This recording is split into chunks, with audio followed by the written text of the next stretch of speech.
Woke up quick, right about 3 p.m. Just knew that I had to do TRPE soon. You fucked that one all the Bad. way. And I dropped my water and everything. It was bad. Nonetheless, it's not how you start, it's how you recover. And finish. Episode 19, the Realest Podcast Ever. It's your boy C. Diddy. Matt makes me sick. Before we even get into all of the popping circumstance and all of the shit that we do here every single week, we got a special guest in the building. Introduce yourself, sir. What's up? This is Curtis Bryant, filmmaker from Philly.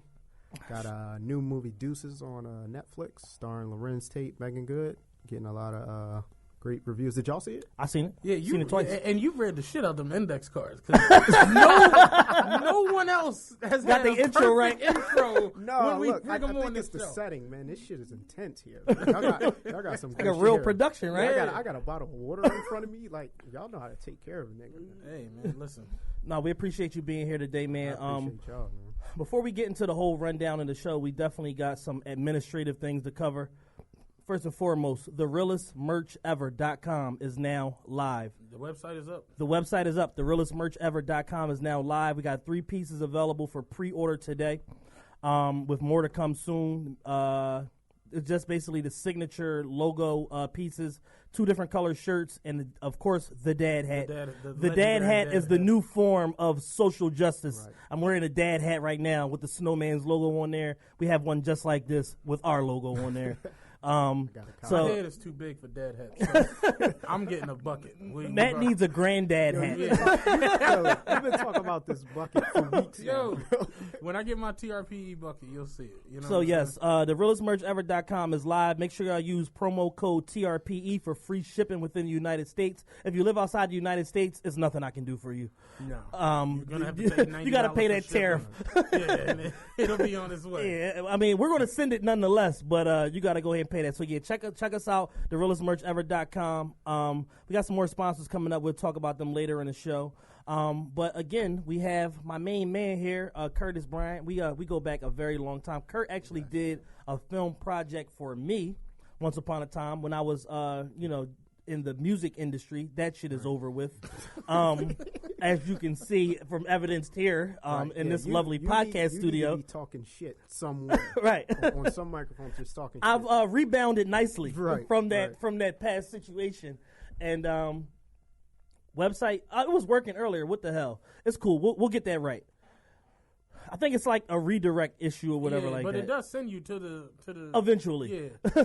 After like two or three redirects. Yeah, it redirects there. Go past some other shit, it goes right to it. If the direct site, therealestmerchever.com, doesn't work, try therealestmerchever.myshopify.com. You'll get there one way or another. Or we could just put the links in our bios. That's going to happen also. Yeah. That's happening right after the show. So yeah, me and Kurt go back a while. He did a film project for me for my former artist / family member, Al. Shout out to Al one thing. Yeah, Just got married in Vegas. We had a great time. Al hates me. Like we got like a love-hate relationship. Yeah. He hates me, but he would probably, if he had $4 left, he would give me $2. I know that. But shout out to him for getting married.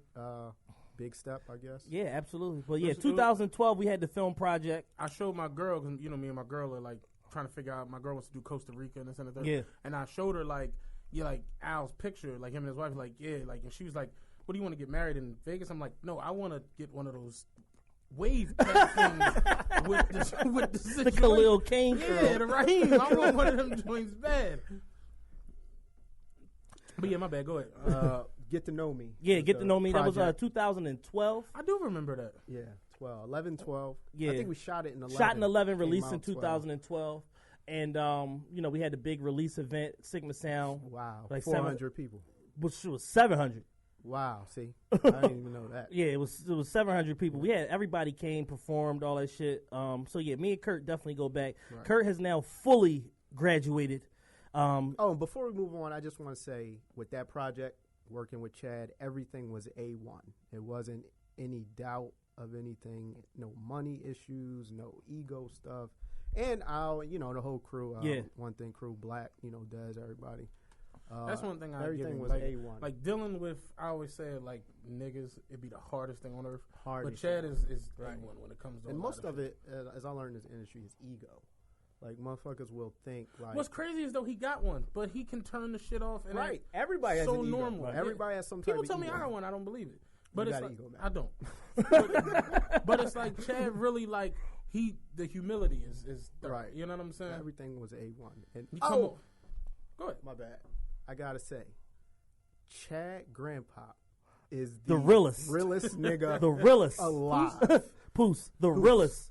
Poos had so many gems and stories for us that all started at Richards. Yeah. The bar he The used bar to at hang out. Richards. Listen, See, I had the red Benz, I used to pull up at Richards, and nigga see me there with his bitch. And I'm like, nigga, what do you want me to do, nigga? he Your said, bitch chose me, and nigga. Fuck you. And I took the bitch. And so I took the bitch and I fucked her. Then I gave her back and said, I- don't leave the and I nigga. If you dropped leave her. the nigga, I'll dump you, bitch. And I dropped her back off At Richards.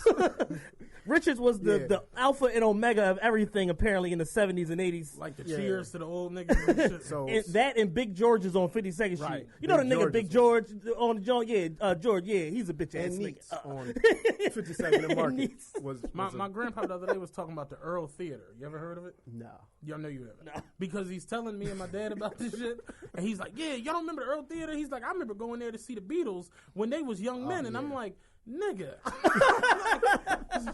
So me and my pop looked it up. The Earl Theater closed in 1962. I'm looking at him like, Wow. fam, I was born in 84. Why would I remember this shit? 22 years my senior. Yo, for real. Of me being born. You know what I'm saying? Yeah. Shout out my grandpa, by the way, man. His birthday is tomorrow. Him and Kirk got the same birthday. Few hours. Actually. My grandpa's gonna be 97 tomorrow. So Kurt's not going to be 97 Kurt's not tomorrow. gonna be I'll, 97. I'll be a young 32. A young 32. That's what's up. Maybe 32. Yeah. Shit. Yeah. I, But I gotta get one of them fucking caps, man. Like, when you got a full head of hair, you can pass for young as shit. That's yeah, you crazy. need the Khalil Kane. Man. Yeah. Yeah. But yeah, the realest nigga alive is not your old head that sell Reggie on your block. Ain't none of these fucking rappers. It ain't even Jay-Z. Nah, it's Poos. It's the realest nigga alive. Tell us about your film, man. So Deuces is about a cat that's big time in the drug game. Don't ruin it for people though. Okay, I won't. I Don't do promise. that. I won't. So big I time. would in the still drug want him to game. watch Fly. Yeah, and he's trying to do other things, big time things, and he doesn't really know which way to go. Then you have the undercover cop who's sent in to take him down, and he's kind of in the same position. He wants to be a part of something bigger. That's why he kind of took the mission. So they're really from two different worlds, but have some of the same goals, which in life, is really relevant. Yeah. Coming from two different backgrounds and everything. And then, Megan Good is in it. She's the love interest, great love interest, might I add. Megan Cook. She's my love interest She for done, life. she done turned her whole life around. All that's over now. She's like completely like on the other side. Yeah, she a holy roller. Yeah. Yeah, Yeah. but they were all very cool to work with. I had no, as we say, no egos, and they're stars. Lorenz Tate is mega star. Lorenz Tate is a legend. right. A-list, Megan A-list. Lance were all stars. Lala was in it too. She's A-list. But they were all cool to work with though. That's dope, man. How did that film project come about? Well, so from the beginning, even get to know me times when we did that, I always wanted to produce. I always wanted to put the project together. I never thought about writing. I just wanted to be the one that put the pieces to the puzzle together. And, producers have links to money. I ain't have nobody that had no money. Right. So I'm like, all right, how can I get in the game? All right, fuck it. Let me write this shit. Let me sit down and learn how to write a script. Learn how to write. I'm sorry, take that. I was learning how to write. Wrote the script. My mentor, who I came in the game with, Jamal Hill. Shout out to him. He did. Y'all know him from Streets, and he did Brotherly Love. So I took him the script. Was like, just tell me what you think about it. Like, I ain't. That was it. He was like, yo, this shit is kind of good, man. Like, I might have a deal for it. So I said, all right, do what you can. He was like, he gave it to the folks at Flavor Unit, which is Queen Latifah's company, who produced Brotherly Love for us. And he was like, they like it, but it needs some changes. So he was like, can I get on this joint? Which I'm like, yeah, why not? Fuck it, come on. So we co-wrote it, we fixed it up, got the deal, and it's on Netflix today and BET. Yeah, just aired on BET, right? Yeah, True because story, one of my homies who shall remain nameless was like, yo, I'm gonna write a script for a movie, but like it's not intelligent. You know what I'm saying? So like I remember seeing like the first like page, and I could like see like the two main characters. One name was Greg, one name was Mike. And that shit said Greg, yo boy, yo boy. Yo, boy. Where the hoes at? Mike, what's up with you? Greg ain't shit. I'm like, pull that shit up, man. Cut that shit out. Yo, I get Take those your sent dumb to ass me. to work. I get those sent to me all the time, man, and I'm just like, Yo, boy. like I had to start like when people send me scripts to look at. To see if the structure's right, story right. Like I started charging for that shit. Yeah, Because why it's not? It's time. Yeah, it's like It's brain power. You burning brain right. cells reading I bullshit. can't read this shit all the way through. Man. I can't get past page 2 with this shit, man. So, but yeah, but So yeah, I really seen that on paper. Yo, boy, what's what's up up with with you? you? Ain't shit. Like that's the opening 3 lines of the movie. Silly as shit. Oh man. So what's next for you though? Well, Anything on the agenda? I'm working on something directly with Netflix. Deuces, I wasn't directly in with Netflix. That was through Flavian. That's their deal. Okay. Now you in. Their content. Now you in the Now you in. So Now yo, you in. real shit, because we talked about this before. Gordon, you out. Gordon, you in. When can me and Chad like do the new school Who's the Man? With you as the director. Well, one, I don't direct. Come that on. I don't direct. I'm not a director. I don't want to do that. I don't have. Can I tell you how me and Kurt were at the game and I was like trying to tell him about my stand up and he was like so annoyed with me. No, I He's wasn't. Like, That's a he's, lie. He's like, yo, just shut the fuck up. I'm trying to watch this game. Don't you see the Morris twins out here, nigga? What the fuck is your I problem? was like, no, Time Matt, and place. That's what's up. I was like, Matt, tell me a joke. He wouldn't tell me a joke. I was like, all right, All right, nigga, you want to tell jokes, nigga? Tell a joke right now. That was nigga. your audition. That was your casting. I'm out. I'm not talking about this shit no more. Oh shit, that's hilarious. Yeah, man, but that's what's up. I watched the movie; it was pretty good. You've had your hand in a lot of like the movies that go on from like this area too, like the Brotherly Love, Streets. You've been in like everything. I mean, like I was saying, I came into the game with a team. You know, Charlie, Mac, Jamal. I was blessed. You know, a lot of people don't have mentors and they try to figure it out on their own. Right. You know, so I came in. With people who've been through it before, so you know any questions I had, I would go to them. You know, I still go through my own shit different from them, but you know, it's a big help, honestly, to be around them and to be in the places I've been. In when Kobe was here and he was passing Shaq for 5th all-time scoring, remember that game? I had front row seats to that game, like really like row A seats, and I remember me and Ross was coming down like the steps going to the seats. Charlie Mack turned around and was like, "Oh, what's up with you, big homie?" And like gripped me up. And like Ross was like, "Damn, I know you know Charlie Mack." I'm like, "I don't." But this shit look mad fly, so I'm gonna let it rock. Like whatever. Like straight up, he had to mistake me for somebody else. I seen Mac. He was at Vandy Grand recently. He was leaving out. He was like, "Oh, what's going on, nephew? How you? Oh, yeah, I'm out of here, y'all." Charlie, the flyest nigga ever. Because Charlie's so used to everybody recognizing him and knowing him, so he beats you to the punch. He knows that you know him. Right, Yeah. exactly. Even if he don't know you, he knows that you know But him. I'm gonna put on a good enough show that even if I don't know you, I'm gonna make you feel like I do know you. You ain't gonna turn your back on him. So Yeah, just say what's up to you. exactly. Oh shit. That's hilarious. You want to get to some of the foolishness from the week? We got Kurt here for the whole show. Yeah, Kurt gonna stick around I'm for the with whole the show shits with us. today. I'm with the foolishness today. Kurt told me he was going to yell at me later on in the show about, trying to put me in movies and how hard that is. And this, that, and the third. All right, real quick before we get into that, new sponsor alert, man. I just want to say thank you to all of the different companies and business owners around the country that We want to say thank you, not just Chad. I thank you also. Yeah, Matt, Chad, and Justin. We all thank you for helping us to further our mission and expand the base of the show. I've had several national sponsors reach out to us in the last week, just people that's like fans of the show or whatever. That's not nothing that's like sourced from no PR or nothing like that. These are people that like really, really mess with the show. And one person in particular, my guy Kemma, who's in North Carolina, he has 2 businesses. His first one is starting their ads to run right now. So for all my HBCU graduates, Howard, North Carolina A&T, FAMU folks, rep your school with GCK's newest collection. It's called Cultured. You might have seen them featured in Essence magazine recently, and these socks are definitely dope and very different. I have seen them, yeah. Yeah, this is on some, for us, by us type stuff. GCK has the only officially licensed collection of HBCU socks at GC Collection with a K. That's GCKOLLECTION.com. And for all of you out there who are Greek, they got socks for the whole Divine 9-2, AKAs, Kappas, Deltas, Qs, even Iota socks for the one dude out there who's listening, who's repping Iota Phi Theta. They got you too. That's a good business. Use coupon code TRPE. We got a coupon code. We got coupon codes everywhere. It's lit. We got coupon codes. I'm glad y'all my friends, man.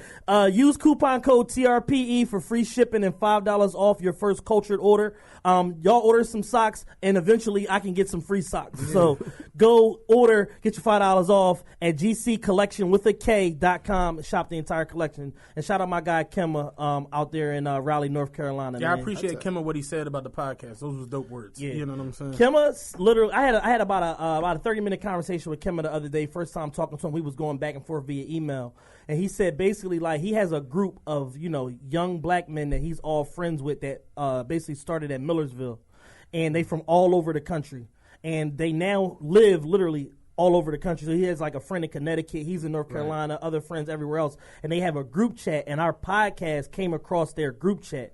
And now it's basically like a big part of like the daily conversation that they have is based around the podcast because we're already having some similar conversations. So they like, yo, y'all, Kemma says out his own mouth, y'all show is so good that it made me put my aspirations of doing a podcast on the shelf. Like, I'd just rather rock with y'all and support y'all and help y'all get where y'all going because the way that y'all doing it is so dope and so perfectly how I envision doing my own show. So I'd rather just go ahead and support y'all. And that's big to hear from somebody else who has the, the means and the wherewithal to, do their own production and all that.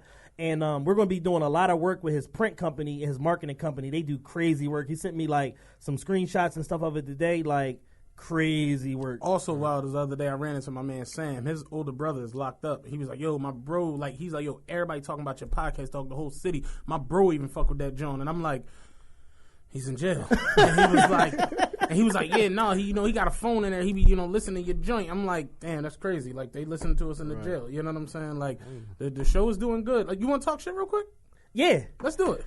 I mean, quality's always going to win, no matter what. Yeah, I mean, all right, Kurt, we trying to talk shit. The whole point of when we started, I'm on inspirational and shit. The whole point of when we started the show off was like, I believed more than Matt believed. Yeah, like Matt thought that, like, oh yeah, we do a couple hundred downloads an episode, whatever. Cool. Yeah, Matt's not inspirational. I get bills every like 19th of the month. That's why. Like, so it basically turned into that. From now, like, we have a really huge cult following. Like, still to date, other than like some small like Instagram ads, we've done no external marketing. Other than that, like a $30 budget on Instagram ads and shit, like small shit.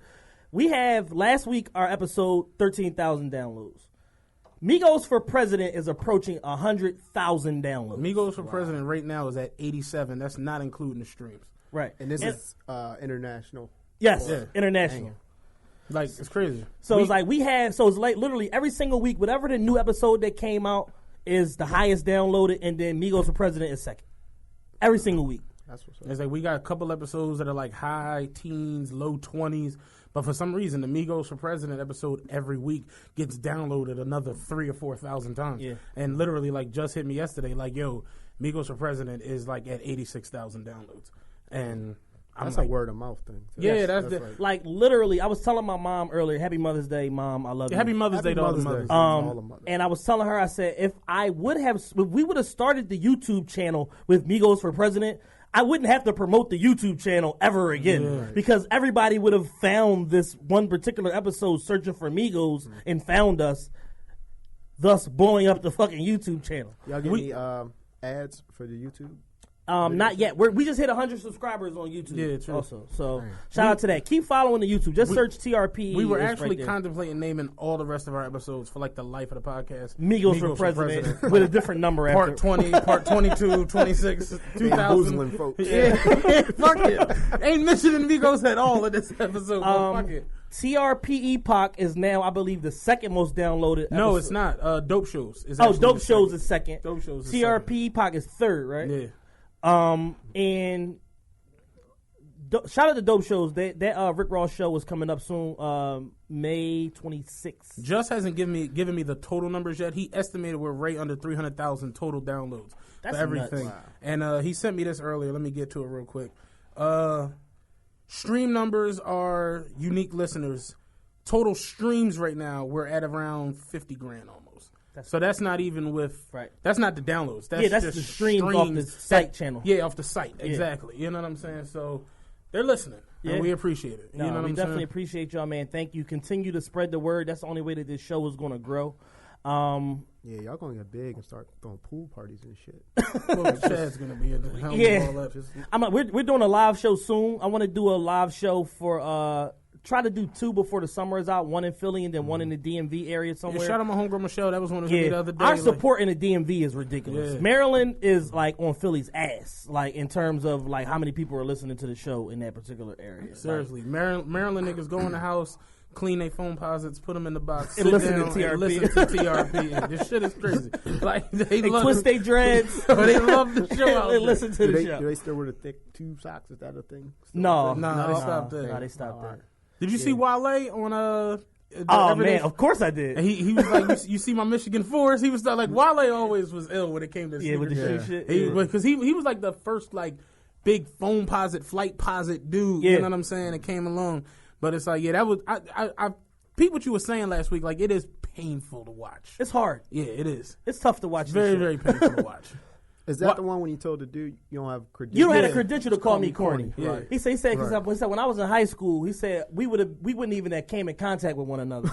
He said I'd have been with the cool kids that play football, get girls, get fly. You would have been the nerd that nobody spoke to, that didn't wear something until somebody that you thought was cool wore it. He said I would have wore whatever I wanted and made it fly. You would have been looking for cues from other people on what's fly, and I'm like, he's absolutely right.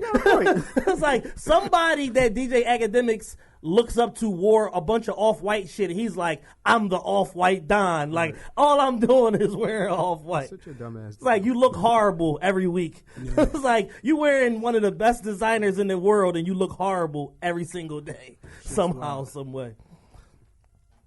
So, let's get to it. Let's get to it. So, we talked about it last week. My favorite song on the planet. No bullshit. I literally listened to this song on the way to work 4 or 5 times in a back to back to back. Then I cut back on. We talked about it last episode. I said, "Yo, this song is going to be big," and then a week later, it's fucking #1 on the charts. I'm the One by DJ Khaled featuring B. Ravelli, the king of R&B, Quavo for president. Chance the Rapper and Lil Wayne debuted first week on the chart, Billboard Hot 100, entered the charts at #1. So basically what that means is the combination of streams, downloads, purchases, YouTube, radio play, and all that, the demand was so high, it pushed them to open the chart at #1. Above Katy Perry, who's got a record out with Migos right now, which is probably going to be #1 soon.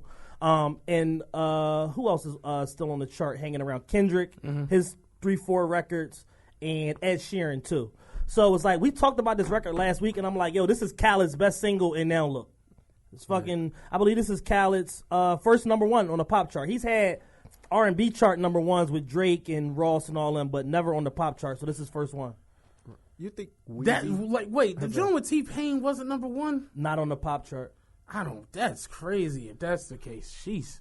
This really might be Khaled's biggest hits. This is his biggest song. Because that, you know what I'm talking. What's the joint he had with T-Pain? I'm So Hood? No, that's ghetto nigga shit. Hands go up. Up. And they stay there. Yeah. I can't remember that song got big later because that shit was huge. After it simmered for like a year, then that song got big. That's because like Obama, all I do is win. All Because I like do is win. Obama came out to it and all that, but that was like after it already had like its 95 run. remixes. Yeah, like the shit had to be fucking huge. But do you think this is new life for Weezy? Because all Yes. the shit, even and now you got the Rock. I ain't gonna hold you. Weezy on Chance John was like, damn, Weezy still Weezy. You don't want no problems, joint. And it's like, I don't think the younger, like the Uzi Yachty fans don't connect to Weezy the way we do, and we kind of don't connect to Weezy the same way. They don't connect that all that shit is Lil Wayne shit. They don't understand that. Yeah. All of it. Even the fashion and all that the shit. southern, all that androgynous fashion and the skateboard culture and the dreads and all that shit, all that is Lil Wayne shit. Like, he's the beginning of all of that shit. And like, what's wild is when this Cali song came out, I told you I was like, I fucked with Chance verse. I'm like, Chance ran that joint. But listening to it more and more, I'm like, Wayne's still Wayne. Wayne's still Wayne. When Wayne get on, he just take it somewhere else. And I said it last week. I said you have the two biggest artists in music on this record. Don't get it fucked up. Lil Wayne is still the biggest rapper. Just because he don't have no music out right now that's like for purchase that's viable, Lil Wayne is still stupid popular because he can go and announce a Lil Wayne tour tomorrow and he gonna do fucking 50 million at the gate. Let's do this real quick because Funk Flex is a dickhead, and I'm gonna go on record as saying this: old niggas with dye in their beards really irritate the hell out of me. Flex was going in; he decided to go in on Weezy. Which was like, all right, whatever. You don't really make no sense. But he decided to. I seen you snapping off about it on Twitter. Then he decided to come at Pac. And it's like... I didn't understand that. It's like, dog. Like, you were on the air when the whole thing went down. The same job, same radio station. Exactly. And you didn't say anything. No. And before that, he was beefing with Taxstone. So it's like, dog, you didn't beef with somebody that's in jail, dead, and somebody that has a lawsuit filed in federal court that is not getting no resolve to the situation, and somehow they're all clowns to you. And you got on wingtip Tims. Maybe you have on wingtip Tims and a Beijing in your beard. Maybe he knew something we didn't know. I think it backfired. Yeah, it's like Flex. Who like Tat Wizard who works for Flex? Tat Wizard, I'm gonna put this shit on you. You a smart motherfucker. You know about digital marketing and media and all that shit. You very, very smart. Stop this shit because you're putting him up to this shit because Flex really don't even know what the fuck is going on for real. He's 55 years old. Yeah, that's what I said. You putting him, Tat Wizard, I'm putting this on you. You're putting him up to this shit. And you have an open forum to come to the show and disagree with me if you want to or call in or whatever. You're putting him up to this shit because you know everything that goes on in the media. You're extremely smart, and you're letting Flex jump out the window over and over again, attempting to go viral, and it's only going to backfire because he looks like a fucking idiot. I watched that live shit, and I'm like, yo, die really make you lose it. Like, I don't know what the fuck it is. Say put the cyanide in yo, fucking food. Somebody got the cyanide in Flex Beijing bowl. Like, real shit. It's like Flex really looked crazy last week. Like, dog, you're going at it with Pac. Like, relax. You know what I'm saying? You see Charlamagne was like, he's like, people like, yo, why you ain't give Flex Donkey today? He was like, well, I did 2 years ago, and that was a eulogy because Flex was dead to me. And he was like, Flex is a corpse. He's like, that's why I think he's beefing with Pac. He's like, y'all are looking at Flex like in like the reality form. He's like, right. Flex been dead for a couple years. Quite a while he's now. Like, up in like hip hop heaven, Pac probably dissing the shit out of me. And Flex is just going off for it. But I'm like, yeah, it don't even make no fucking sense. Like, and my thing with Lil Wayne is Wayne literally, from the man who he called dad, isn't getting paid to the point where he had to file federal paperwork to try to get his chicken from him. That takes a toll on anybody. I don't care who you are. And Wayne ain't the only one suing this motherfucker. That's the crazy So part. if you can find any type of way to try to make it seem like Birdman not tripping, you're dick riding. Didn't Manny Fresh say, like, yeah, I got to sue him like every 2 years? Manny Fresh say you got to sue him every 2 years. Juvenile had to sue him. BG had to sue him. Turk had to sue him. Jay Prince, Jazz Prince right now is suing him again. After just getting paid, I got to sue you again. And that ain't somebody you want to fuck with. You get what I'm saying? Federal court. You know what I'm saying? It's like, yo, all of these people can't be wrong. So for Flex to try to sit here and make it seem like Lil Wayne is tripping and, oh, you need to just release a song and get hot and this and that, dog. He was just part of a #1 record, the record with Chance. He part of another #1 record right now. Mm-hmm. It's like Lil Wayne ain't no slouch. Lil Wayne was the industry for a long time. Let's not trip, dog. It wasn't but maybe 3 years at the most that Lil Wayne went on the biggest tour in hip hop with Drake versus Lil Wayne. So it's like It don't make. Mind you, he got the huge Samsung commercial he just got done with that whole the Super Bowl shit. Exactly. It's like, dog, you don't make any fucking Lil sense. Wayne is still Lil Wayne at the end of the day. His head is fucked up because of what he's going through. But if somebody owed me $100 million, I don't give a fuck if I still got another 100. If you owe me 100, I'm gonna be stressed the fuck out. I need all of that. I need all mine. I need all that. And the fact that, here's the other thing that Flex not considering. It's like, yo, all the information surrounding Wayne's case is public record. Complex did a story on it. Hot New Hip Hop did a story on it. A bunch of people dove into this case in extreme detail because that's how much info was out there. He offered at 3 different times to resolve the shit and not go to court. He said, hey, y'all owe me $12 million for the Carter 5. You're supposed to give me $10 million when the budget opened up, $2 million when I turned the album in. You didn't do neither, but I still recorded the album. Give me my $12 million and let's push on and we'll figure out the rest later. They didn't do that. Google Music came to him when they was trying to launch their online streaming service and said, yo, we'll give Google tried to do that before something too. Before Apple Music. Yeah, that's the crazy We'll give part. you $20 million to do whatever the fuck you want with it. Give us the exclusive to release it. Right. Then hold it for a week like we did with Lady Gaga album. We picked the price point, but here go $20 million. Whichever you make on the back end, your splits and all that, that's cool. But here go $20 million for you, Cash Money, and Universal to split, to figure it out while we push the product out there on the biggest search engine in the universe. They said no. He came to them and said, yo, you owe me 51. Give me 20. And we'll figure out the rest on the back end of the Carter. Give me 20 and put the album out. And we'll figure out the other 30, whatever, on the back end of the Carter 5. And Baby said, I don't have the money to pay you. What the fuck is wrong with Brian Williams? Here go the crazy part. Last week they released the top hip hop earners for 2017. Right. Baby was in the top 5. Always. And I'm like, Always. Wait, Baby got rumbled me. There's no way on earth. You could owe me 50 and you in the top something on Forbes. Like, what's he got to do with all this? Is he CEO too? He's co-CEO. Who? Slim. His Oh, brother, yeah. his older brother. But nobody never talks about him because Birdman is the one that's in front of the camera Right, and the face. doing these goofy ass interviews, saying nothing. And like he sat down with Adrian Martinez for 2 hours and said nothing. On the boat. Well, you know, shit be going left sometimes. You know, if Lil Wayne want to leave, you know, I'll give him his money and he can leave. That was 2 years ago. Yeah. The greatest shit was when he walked in the studio and said, before we get started, I'm going to tell you, all y'all, put some respect on my name. All three All of three y'all. of y'all. Stop playing with me. All 3 of y'all. And I Put ain't some gonna say respect it on my no name. more. I ain't going to say it no more. He's like, damn, you pull up on Ross Trick? I'm pulling up on Well, you, you, nigga. What's up? What's up? What's that? Hey, y'all finish or y'all done? All right, we out. Oh, yeah. He took his glasses off, slammed them down, and then put them back on. Like, and then Bird, them $1,000 sunglasses, bro. That's what the realest podcast ever needs. We need is y'all finish or y'all done moment. We going to the fucking. We going to the moon. Damn, To I the wish moon. I would have knew that. I fuck shit out and knock the camera over. Fuck this shit. Director Curtis Bryan Spaz is on the real Spaz on all podcast. on TMZ. I could have wrote the scene out. And everything. God. Real shit. That's all you need is one of them moments. And you take the fuck off. Y'all shit gonna go to Oh, 200. man. Man. Flex is an idiot. We hope Weezy get his money, man. Yeah, man. Like, it's like, yo. Rest in peace, Tupac. Free text. Yes. If somebody owed you $51 million 2 years ago and Drake just put out 2 albums, can you imagine how much money they owe you now? Real shit. They owe him $100 million and just not paying. And Birdman got a new artist that's kind of successful, right? Birdman always got a Birdman new got artist. Jacquees, who's Jacquees, successful, right, touring. right. He just signed Money Man from Atlanta, who got some dope records that's probably going to move. And he signed the guy, Sayari the Kid from Atlanta, who write for everybody. Write, produce, engineer, everything. Is AR Ab with them? No, he left. Oh. He backed out of that situation. Yeah, Eric got the fuck out of there. He basically kind of figured, like, I'm going to have to kill Birdman, and I don't want to. I'm I don't want to go I don't back want to to go to jail. jail for Right.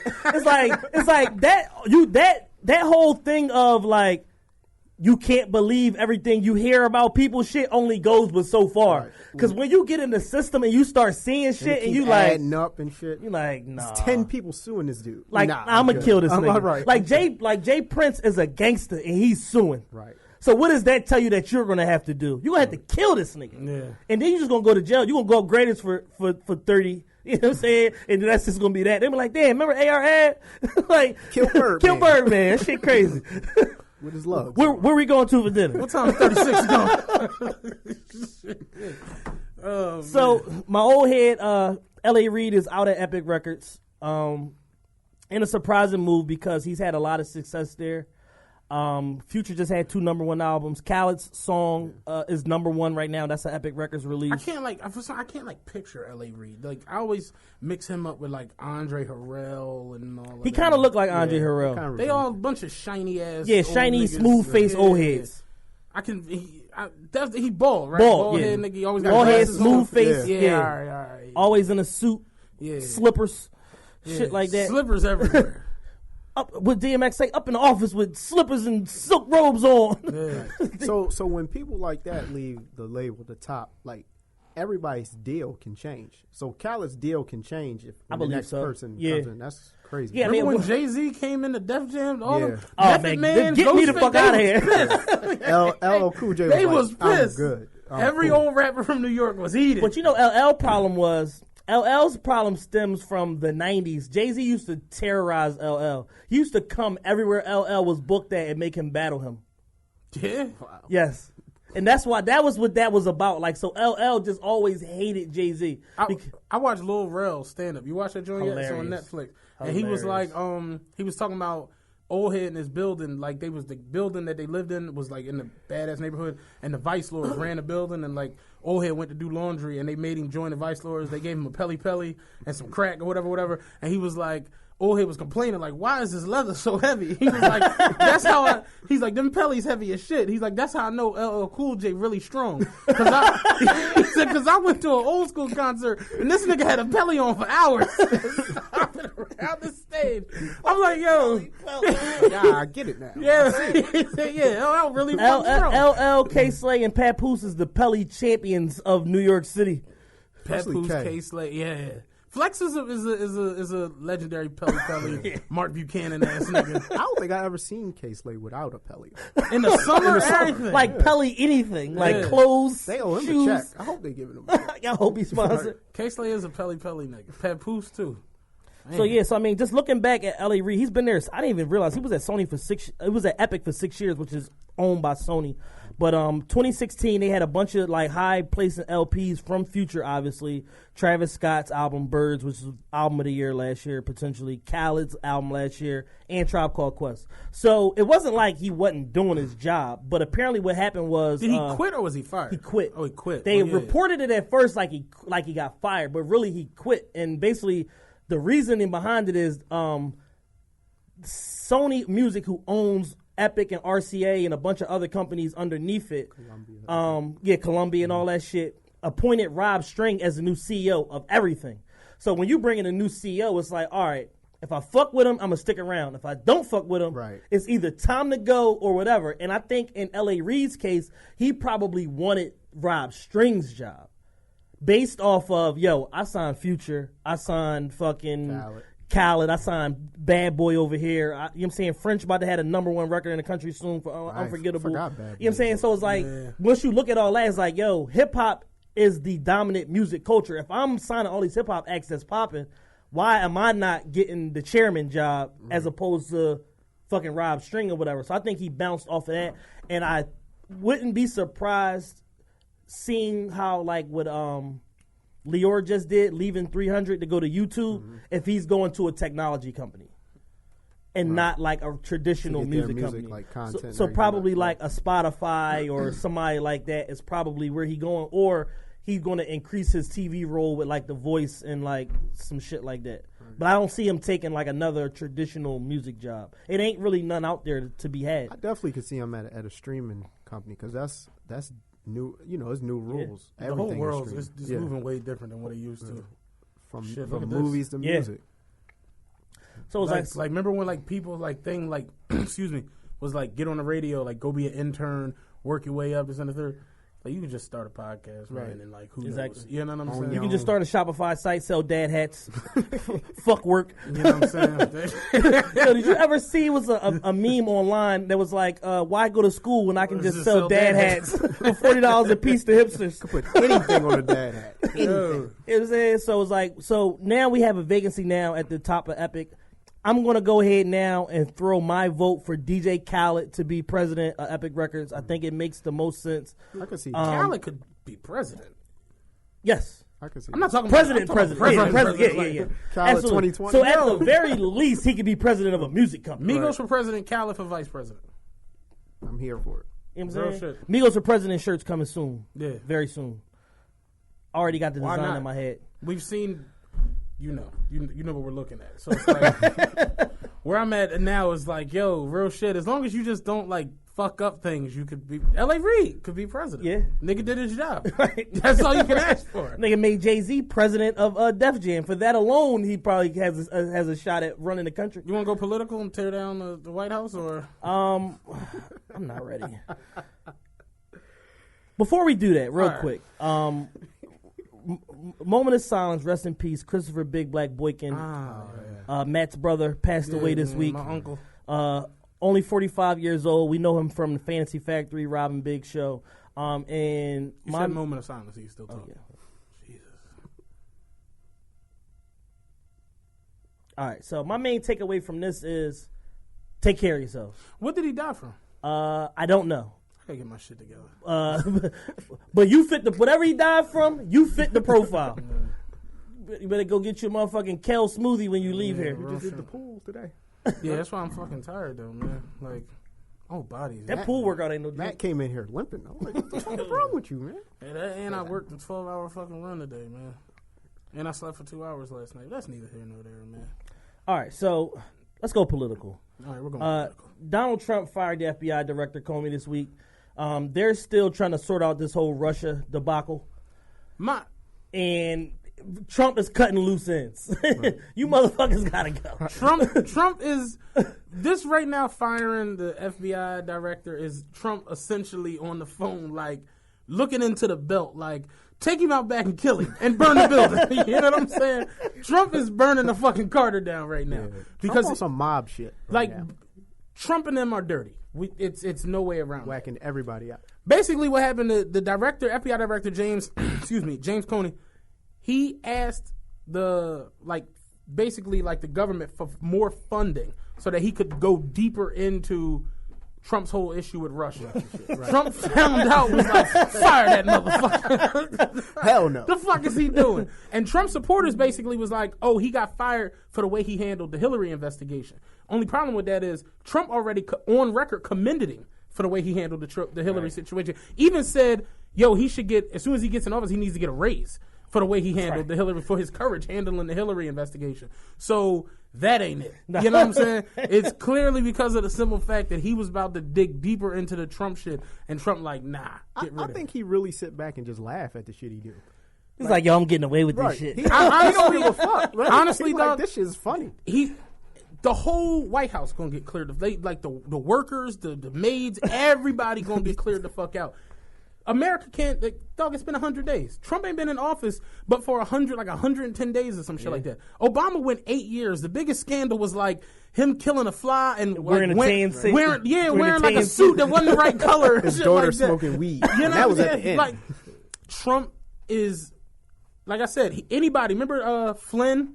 That was the Central Intelligence dude. Then the U.S. attorney. Yeah. Got rid of her. Oh, you don't fuck? Get that fuck out of here. I'm unconstitutional? You're bitch, done. You're unconstitutional. You're done, bitch. Can't grab you by the pussy. Get out, bitch. Trump get rid of whoever the fuck don't go with him. But here go the crazy part. Trump now has to pick a new FBI director. Yes. To pick a new FBI director, you need, I believe it's either 53 or 51 senators to agree with you. You know who has control of the Senate? Republicans. Wow. So now it's like, this is democracy. This is the shit that we stand for. This is the shit that Colin Kaepernick wasn't standing for. Democracy. Y'all have a opportunity now, the Republicans, to where it's like you can basically, it's a dictatorship because Trump can basically fire motherfuckers and put whoever the fuck he want in place that's going to be like a lackey and not go into his shit. Yeah. Or y'all could vote against him and put who the fuck, you know what I'm saying? So They're going to pull somebody off the street. nigga, he might put like Stone Cold Steve Austin. yo, like, They gonna pull- like,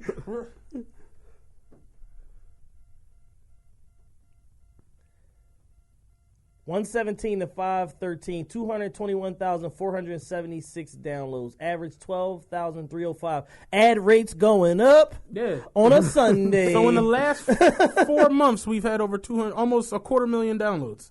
221,000 downloads in the last 4 months. Shit is real, B. That's dope. That's dope. We need to That's get to what's that. up. We need to start doing that a week. Right. Then that can go through the Ass fucking really go through the roof. Yeah. I need the Birdman moment. Yeah, flip the fucking camera over. I've been and I'm thinking gonna about the tase you. shit And then since the shit we is talk fucking about lit. it, man. Let me write the script out and act the shit out. Yo. Somebody come in here and fuck it up. But yeah. So Trump, like I said, he can appoint a new FBI director, but he has to get 51. It's either 51 or 53 senators to agree with him. So we'll see how it plays out. Me personally, I think they're going you jump ship. It's crazy because you ain't heard nobody speaking now. Everybody quiet. Yeah. Spicer quiet. No one's talking no more. Radio silence. Yeah, I just saw something came across on Reuters. It said U.S. lawmakers on Sunday called on President Trump to turn over any tapes of conversations with FBI James Comey, potentially setting up a showdown with the White House as Democrats considered a boycott of the vote on Comey's replacement. So they're already gearing up. Joe Rogan had 400 million downloads in that time. Fuck Thanks, you, Joe Rogan. thanks, Joe. Fuck you, Andrew Rogan. Thanks, Joe. Thanks for the inspiration. So it's like, this shit is serious. Like, Yeah. you know what I'm saying? The Democrats are basically willing to abstain from the vote. Like, you know what? Nah, we not voting at all. Fuck it. Fuck that. I think everybody pretty much came into it like being optimistic. Like, fuck it, Trump's the president. Yeah, what's the worst that could happen? We knew what the fuck the worst that happened was. It was more so on a tip like we can't like root for him to fail because he's running the country. But now you've seen what the first like 120 days, like the first 4 months are like, and it's like, fam, we can't do this shit for the next 4 years. Like, you done fired a U.S. attorney, you done got rid of the head of the Central Intelligence Unit, and you done just fired the FBI director, all because they didn't fuck with you. Like, what the fuck you gonna do next? Right. The election in 2020 is going to be insane. Rock said he won't run. You got Kanye, The Rock, Tom Cruise, 2 Chainz. Khaled. Migos. Cal, 2020 DNC gonna be crazy than a motherfucker. Is DNC coming back to Philly? It is. So we got the DNC and we got the draft for the foreseeable future. It's lit. wow. None of that money's trickling down to the hood though. So No. fuck None. those organizations. Not one coin. Not Or a school dollar. district. It's a wrap. Not an absolute dollar. Not 1 cent. That's bad. That's terrible. We got a lot of high profile shit happening here, and none of the money's trickling down to the fucking. We was all in people. the group chat the other day talking about PPA, how much money they make. Yeah. Don't none of that shit come It's a back. racket. Like PPA. Let's do this. It's a company, right? It's a separate company, Chad's right? soapbox. It's a function of the city. Right. What they did was they basically they made so much money that they went from being a ticket issuing company to an infrastructure company. Mm-hmm. They own parking lots and buildings now Crazy, right? that are PPA sponsored buildings. They have multiple locations just in downtown within a 3-block radius. You go here for red light tickets, you go here for traffic court, you go here for moving violations, you go here for parking tickets. Like, So it's not on 8th Street anymore where you had to go. when that's you got the a boot. main one. That's like okay. if moving violations, anything involving like the state or whatever like that, the police, shit like that, you got to go there. If you just That's traffic that's court. traffic court. yeah, That's I'm where out- the- I'm that's sorry, where I'm the out the that's loop. where the lawyer with the patch and the Air Force One Yeah. is at. Right. That's traffic court. Then you have True story. then you have the regular PPA parking authority shit. That's on, like 10th and on something. Filbert Street Yeah. near the gallery. Yeah. You have that. Right. That's Then what I a was- block over, now you have the red light payment center and Yeah. another payment center for something totally non-related. Insane. I mean, well, at least unemployment went down. Them motherfuckers had a reality show. Like PPA ready to fuck crazy. This is literally Philly and Detroit are the only places where it exists in this fashion. Think about how big New York City is. 11 million people in New York City. Their parking authority situation enforcement is not to this level. yeah, LA is not nearly as fucked Like up. they're vigilant about. I'm this shit. not gonna Like, say who, but my man who's a real good guy and he doesn't even talk like this. He was like, honestly, yo, somebody got to smoke one of the PPA. He was like, somebody smoke one. Gotta make then, an example Then out of they'll be something. way more lenient when it come to writing a ticket. Yeah. I'm like, what? Like, yeah, but it's crazy. I told you I was yelling at one the other day out the window. It's like I'm talking about. This is the space. It's enough space for 2 cars because the first car didn't pull up. Like the first car was here, the second car had to park behind him, and that's how much of the back of the car was out of space. Dude was writing the ticket. I'm like, fam, leave that alone. Like, you can clearly see it's 2 Right. cars. Like, and he was like, I mean, some of it's out the box. It's a ticket. I'm just like, you lucky this ain't my shit. You hate your job, don't you? And they don't even have a quota, do they? That's the spiel that they give us. I remember watching. They gotta have they one. have to. I remember dumb shit they watching do. the parking wars, and the chick was like, "I try to get around 28 to 30 tickets a day," and I'm like, "What the fuck you mean you Where try? does that arbitrary ass number come from? Like, Do what you get the a bonus fuck? for all this shit? You get a raise? We need to launch an investigation into the inner workings of Philadelphia Parking Authority. I agree. We need an independent investigator to come in and audit all of their dealings, find out what their profit margin is, how much they're paying people, and how much money they make every single year. I'm guaranteeing it's in the tens of millions now. Dog. One of our lawyer friends look into that. You'll be a hero. I'll write a movie about you for this shit. Like, come on. See, that's a hell of a trade-off. Launch this investigation, get a movie written about you. Who's coming with us? Real shit. It's like be Jerry a Maguire. hero. Who's coming with me? You know what I'm saying? You? No? All right. Yeah, the PPA is ridiculous, though, You'll be a man. martyr. And just endless amounts of money. I hate the PPA with all my heart. I hate PPA and late night McDonald's menu. All a bunch of bullshit. Like, Majority of the late night McDonald's don't exist anymore. They're closing down at like midnight now. Like that shit is kind of like a because thing of the you past. either just gonna like not sell anything or get robbed. Yeah. It's like one of the Like other. one of my favorite places, I'm not gonna say their name, but they are in University City. They was dope because they stayed open 24 hours. They open 9 a.m. to 11 p.m. now. I'm like, yo, y'all got bullshit hours too, like everybody else now. Like, what is the benefit of coming here if y'all don't have the overnight menu? I mean, overnight is not really popping like that anymore. It's like Apparently not, because everybody's cut their shit down. Like the Burger King on Germantown and what is that? No, Wayne and Shelton. This is open 24 hours. It closed like 10 o'clock now. remember Club McDonald's? That shit is Yeah, closed. that at like shit's done. Right. done. That shit's closing like 10 p.m. now. I wonder if the healthy eating boom has anything to do with that. The fact that people are eating healthier on the whole. Like when you look at it nationally, most people are eating healthier shit for a the good most point. part. I So I don't know caught if that has myself. anything to do with I it. caught myself trying to like eat healthy the other day. I bought the grilled chicken from McDonald's with guacamole. Bad move. Don't do that. Just give me some nuggets, man. Fuck this. Don't do that Give again. me some fucking nuggets. Stay off this bullshit. Fuck PPA too. You know what I'm saying? Yeah, And definitely then- fuck PPA. Where we want to go next? Jay-Z getting them checks again. Oh yeah.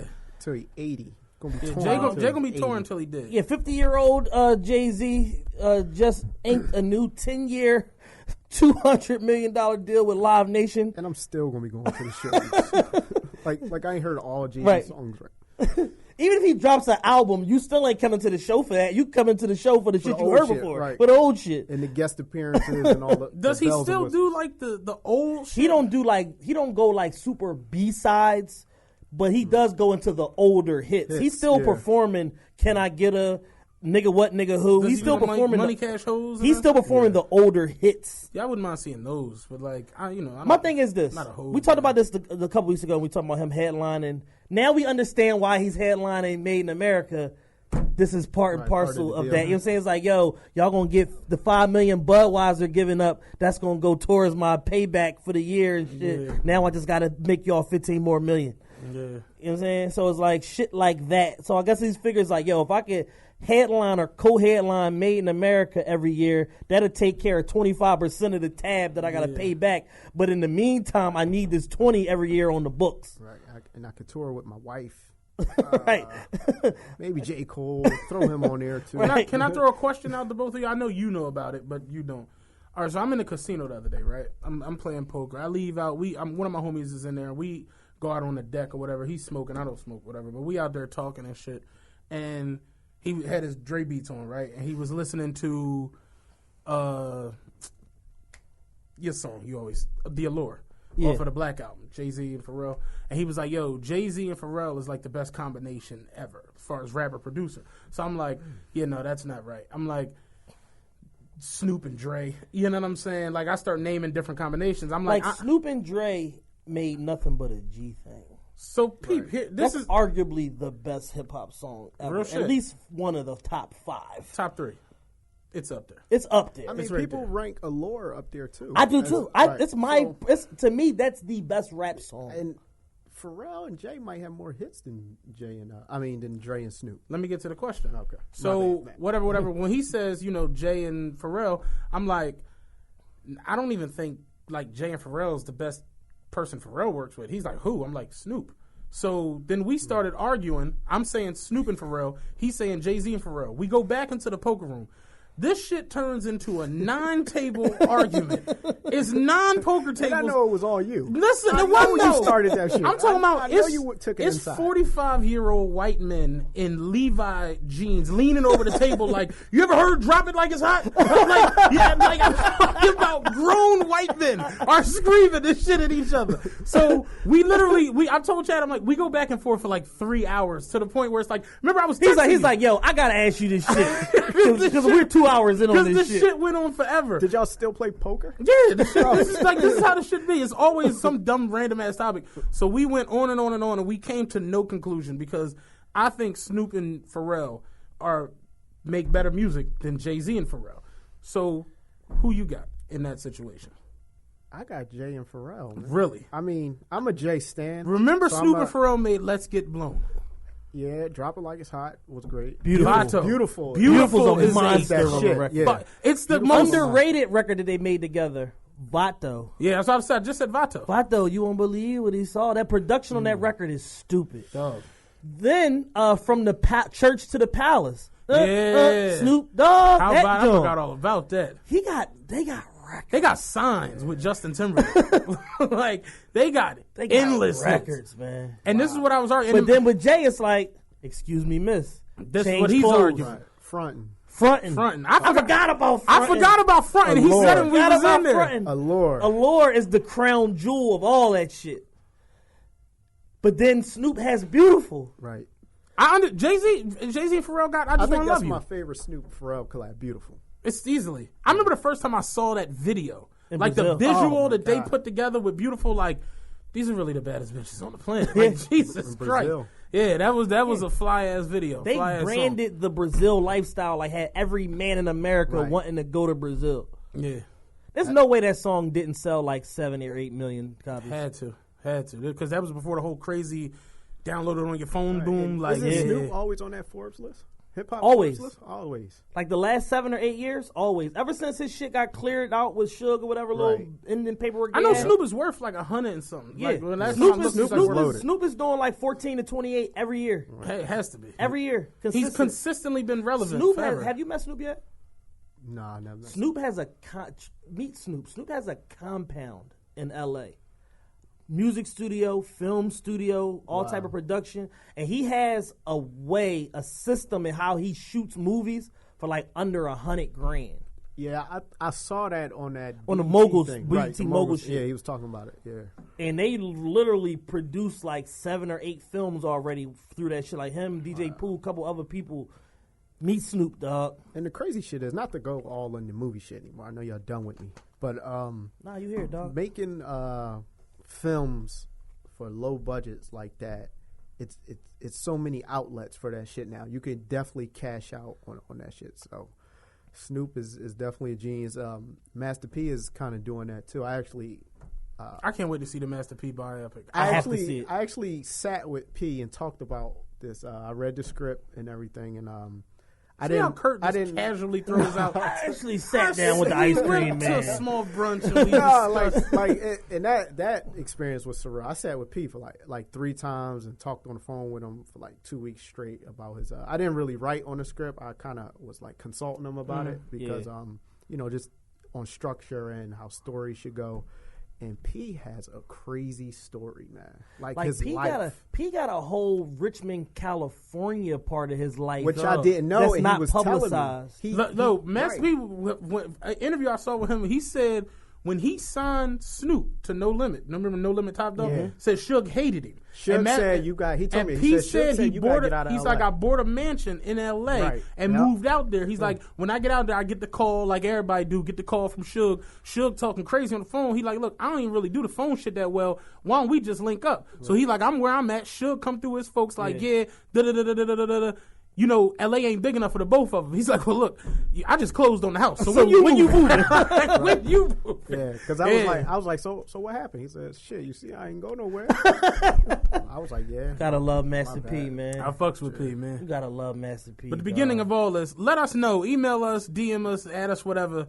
Jay-Z and Pharrell or Snoop and Pharrell. Yeah, that's gonna be a topic for the rest of the season on the show. I'm going Snoop and Pharrell. They make the best music together. I'm like out of that combination. That shit is a battle. That could be man. a topic on one of y'all shows, like the best producer rapper combo ever. I don't think Snoop and Pharrell are the best, but I definitely think they're better than Jay-Z and Pharrell. But it's like if I had to go like top 3, Swiss and DMX have to be in there. It's something about that music. Yeah. Snoop and Dre. And you know what's an underrated duo? Kanye and Kanye. Fucking Kanye and Kanye got some of the best records I ever heard in my life. That's up there. That's up there. That's up there. I want to say T.I. and Toon, but it's been so long. It's been since so long since heard about that. Huh? Jay and Timbo. Could be up there. Yeah. Not the best, but real quick. Remember when the battle that happened couple months ago? Oh yeah, Blaze and Swiss and who? Blaze. Swiss and Blaze, and the big talk was Pharrell versus Timbo, right. And everybody started going there. So I'm at my job, and my homie, he's arguing. He like, yo, Pharrell would wrap circles around Timberland. I'm like, no. I'm like, there's no way. So we start arguing. So we start talking about Jay-Z working with both of them.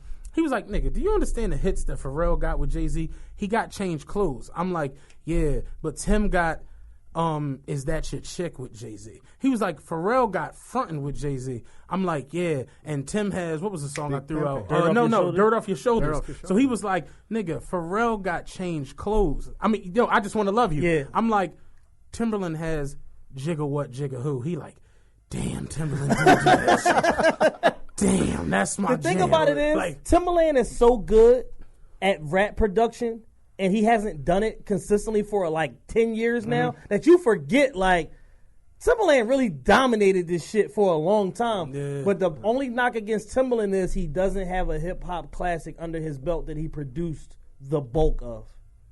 Album. Oh, you talking about album? Album-wise. Oh. He has songs with Jay. He has arguably only one. He got Missy. I was gonna say only one is Missy's like first album, Super Duper Super Duper Fly, where he did the bulk of the production.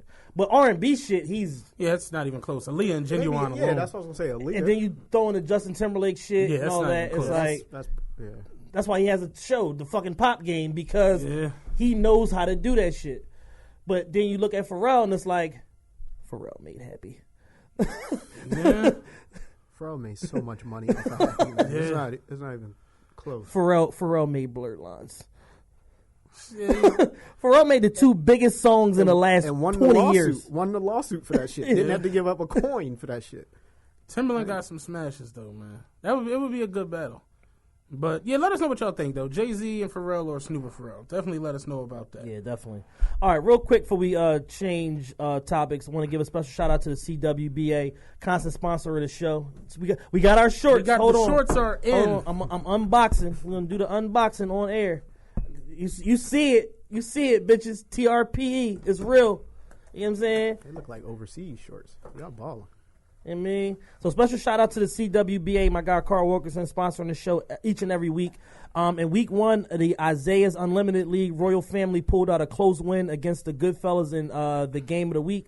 Make sure you check out CWBA on Instagram, CWBA LLC, and their website, CWBALLC.com. And he spelled Matt makes me sick right, so he's doing better than me apparently. Doing better than Matthew.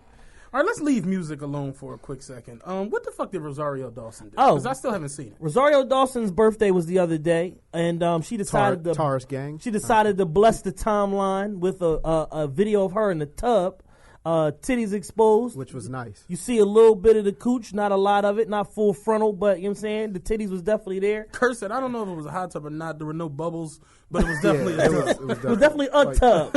Maybe not a hot tub, but a tub. She's been nude in a bulk of her movies, so shout out to Rosario. No, she got it popping, man. We appreciate you a whole lot, Miss Rosario Dawson. La from He Got Game. Yeah, you ain't had to get exposed. You exposed yourself. I always liked Rosario Dawson, man. Good actress. Did she delete that video? Would definitely work with her. Find this video real quick. You said you definitely worked with her, or I would? would. Oh, would. Definitely would. Who do you want to work with? You got anybody that's like on high on your list? Like as like a, male or female? Anyone that you just a fan of, like. As of late, their thespian attributes. As of late, who's been killing shit is Mahershala Ali.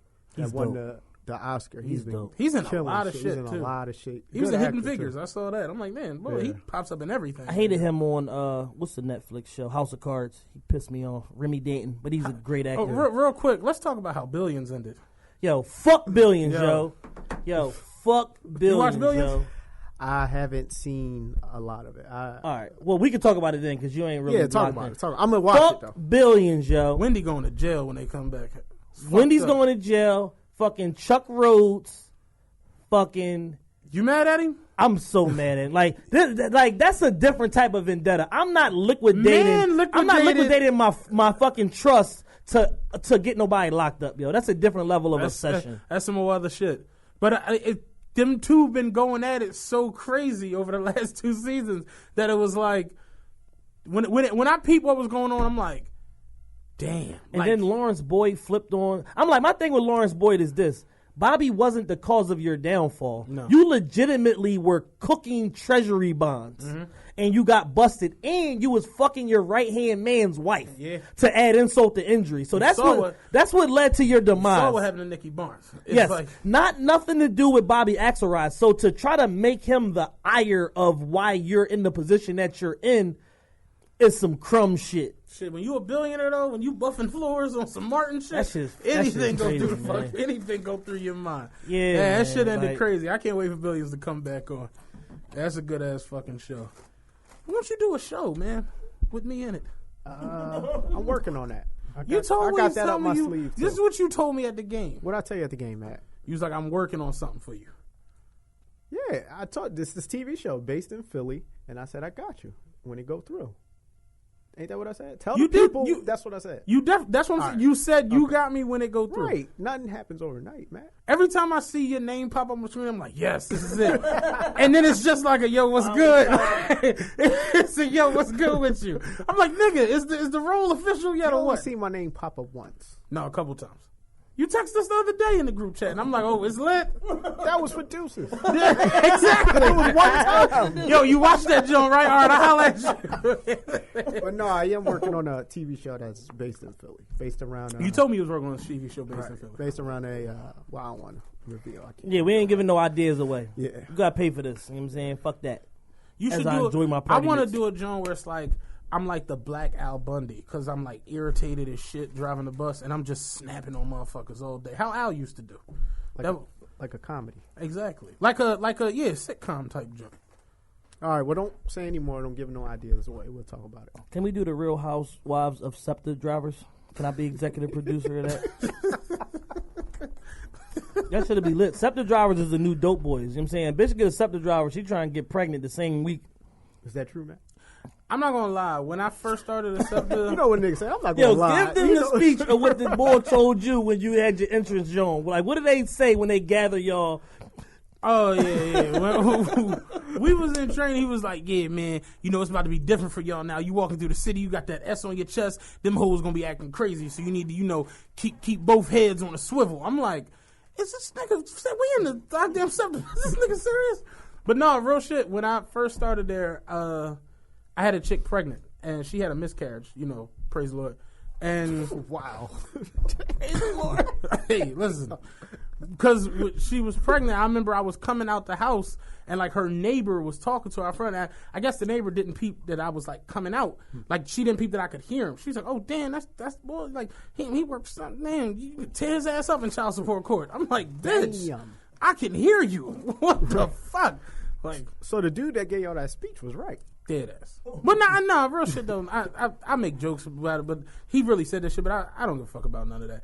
Speaking of Real Housewives, today is me and Lee's anniversary, and I'm here with you idiots. Lit. You know what I'm saying? So it's talking like shit. You know what I'm saying? Yeah. So I gotta get back home. You know what I'm saying?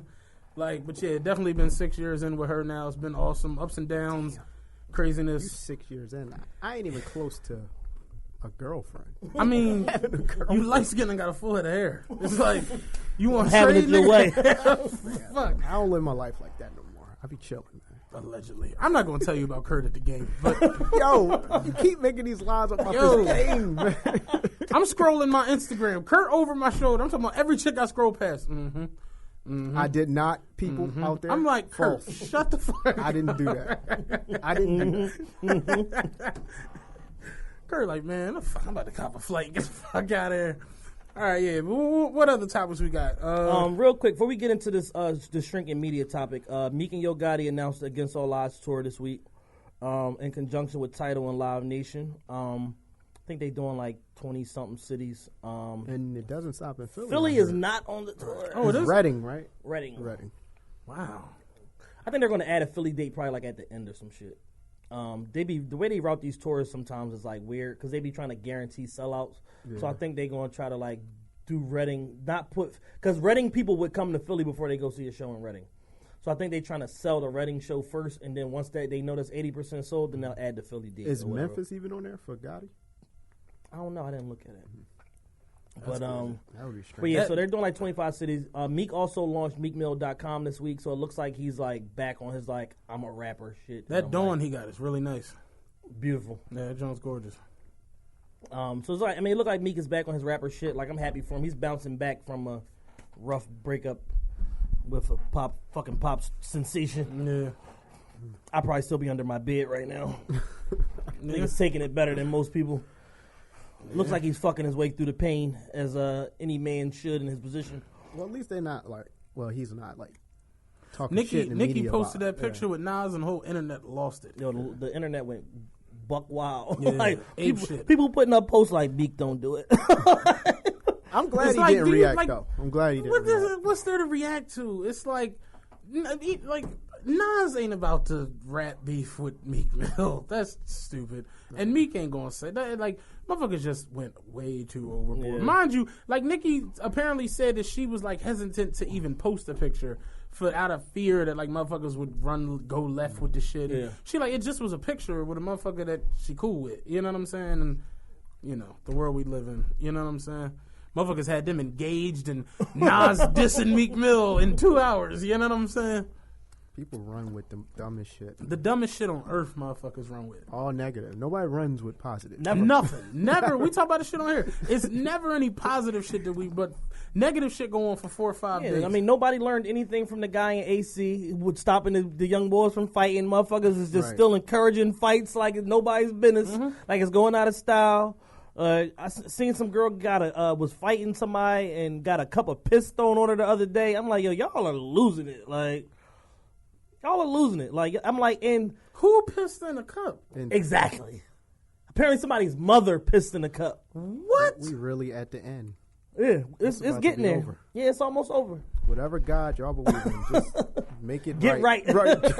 This like the mom pissed in a cup while the fight was going on. And doused her. Can't make this shit up. You saw this. I saw this. Absolutely. Matt want proof. It's like, what's going through your head that you see your daughter rumbling and you like, give me a cup. Gotta go. Yeah. Tamika, I really gotta go. I'm show this bitch something. She ain't gonna never come back around here. That's scary, yo. Saw another fight the other day. Was a bunch of like they was playing bumper cars, hit each other with the cars and shit. Did you see that one? Yeah, I saw that one. That was with real cars. Real cars. Yeah. Yep. For what? Who even knows? Society. Probably some poor nigga who fucking everybody. Most likely. You know what I'm saying? What do most urban women fight over? It's normally a poor nigga. Normally a poor nigga. The old head selling Reggie. That you think with the Reggie phone. Right. I saw a video the other day where the bull he found out his chick was like cheating on him or whatever, and he was like, yeah, she think I'm at work because I always work late, but I'm home now in the middle of the day. He's in New York because he kept saying B. Yo, you say, yo, my nigga, you dead ass? You dead ass, yo? He came in the crib. The bull was in the bed with his girl and the baby. Like, you let this nigga around my kid, like, my nigga, you in here with my fucking kid? Nigga gets out the bed. He like, my nigga, you got my sandals on? That type of shit. It's really over. It's over, man. How you come over a nigga crib and put his slides on? And he made a video about this? Dude said, they said, I ain't leaving, man. She got to choose, dog. Yeah. The nigga who in the crib with the girl, like, I ain't leaving. Like, she got to choose. She got to choose. Pussy is dead. The girl talking about, we not even together, though. Like, why are you doing this? You live in my crib, man. How does that work? Niggas be living with chicks that they don't deal with. That shit is like a thing. Roommates. They be homeless. Like, just let me stay here, bitch. All right, you can fuck who you want. I just need. It's cold outside. Just give me a heads up when the nigga coming over. Put a sock in the door, bitch. I'll go to the fucking casino. I'll be at Go to my the man neighbors. crib. I'll be at the neighbor's crib. Nah, but real shit though, motherfuckers straight be like, yeah, I live with my BM, or vice versa. I live with my baby father, but we ain't together. I've actually heard a chick say that. Like, I live with my baby father, but we ain't together. What? Like, what? Like, All that mean is that instead of him fucking every night, he fucking her like twice a month. You know what I'm saying? That's Until all that she really move means. out. Yeah. Until somebody mans up and gets the fuck out.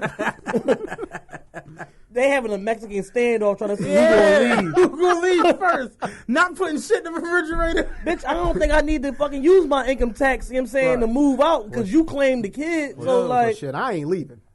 That's crazy. You just gonna as keep shit. saying that. Well, shit, I ain't leaving. well, I ain't leaving it neither, nigga. Well, you better not have no company, nigga. You better not have no company neither, nigga. Fuck you.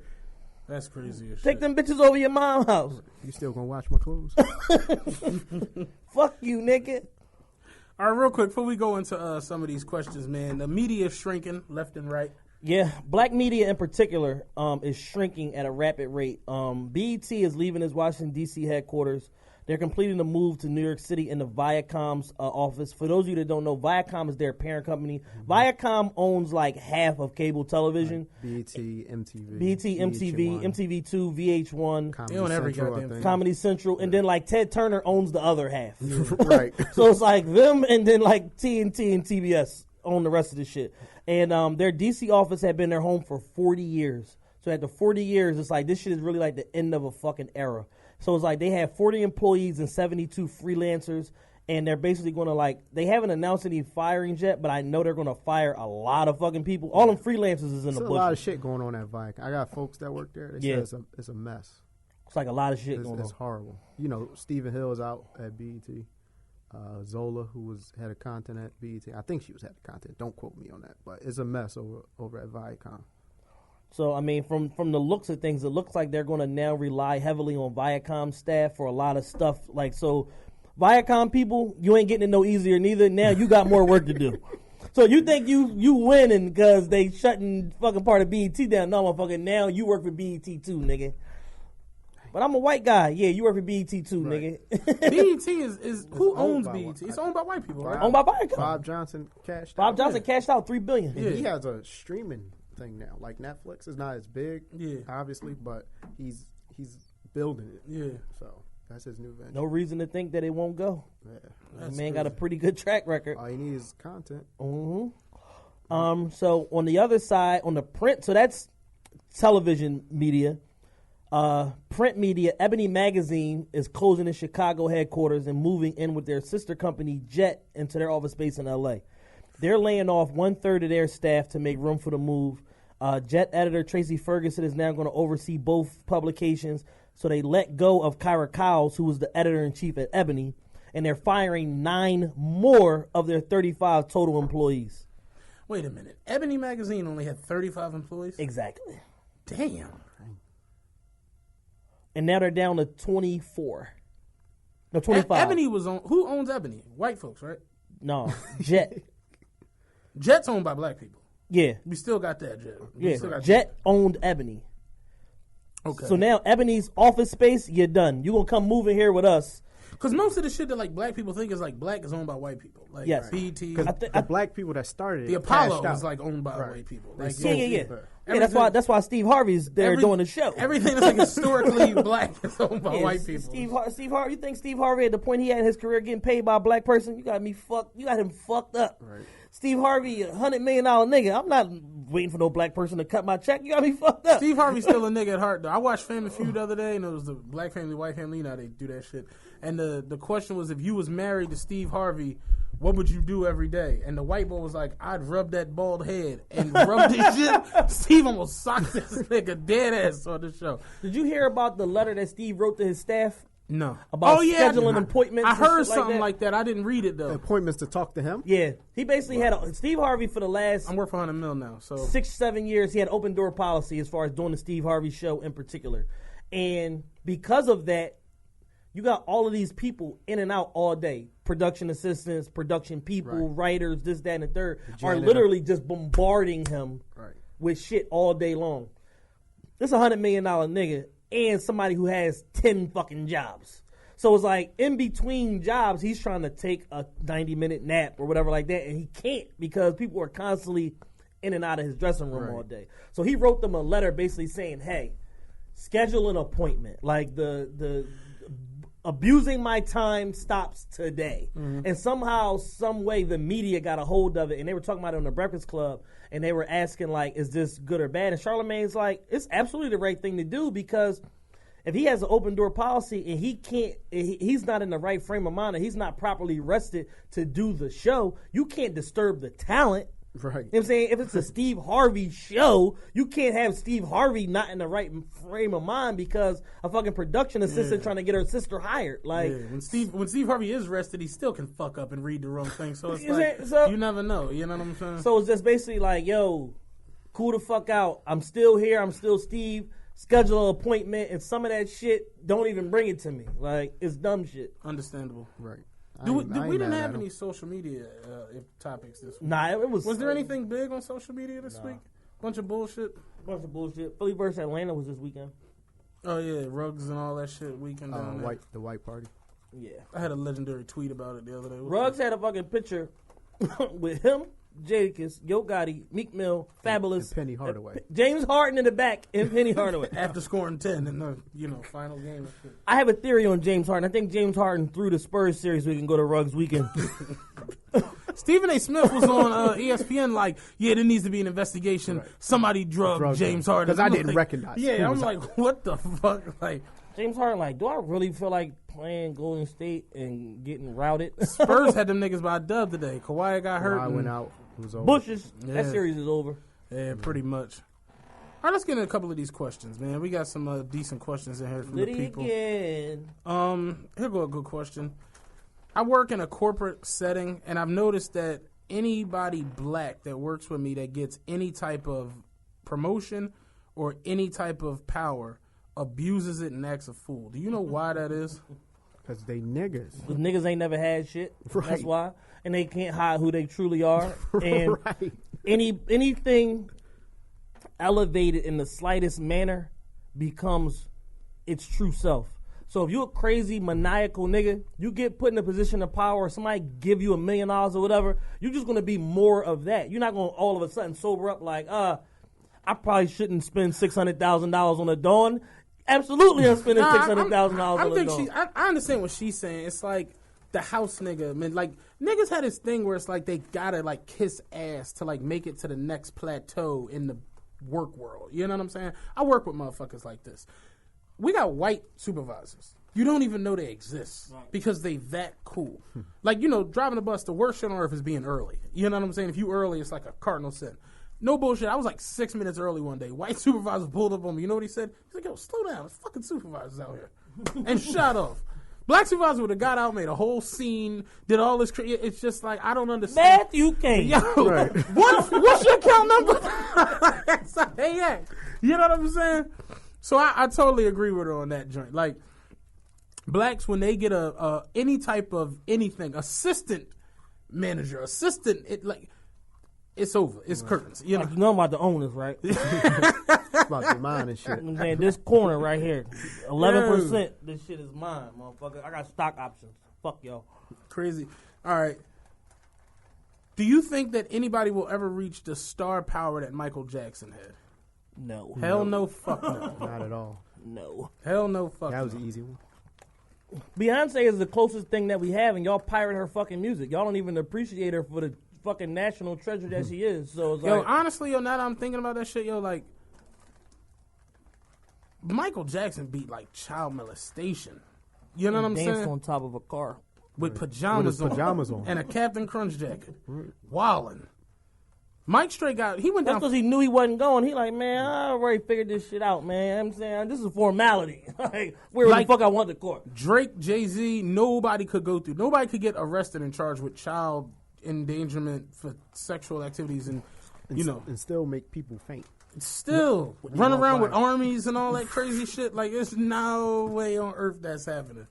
So hell no. And Mike came to Summer Jam. But he was wild annoyed at that show.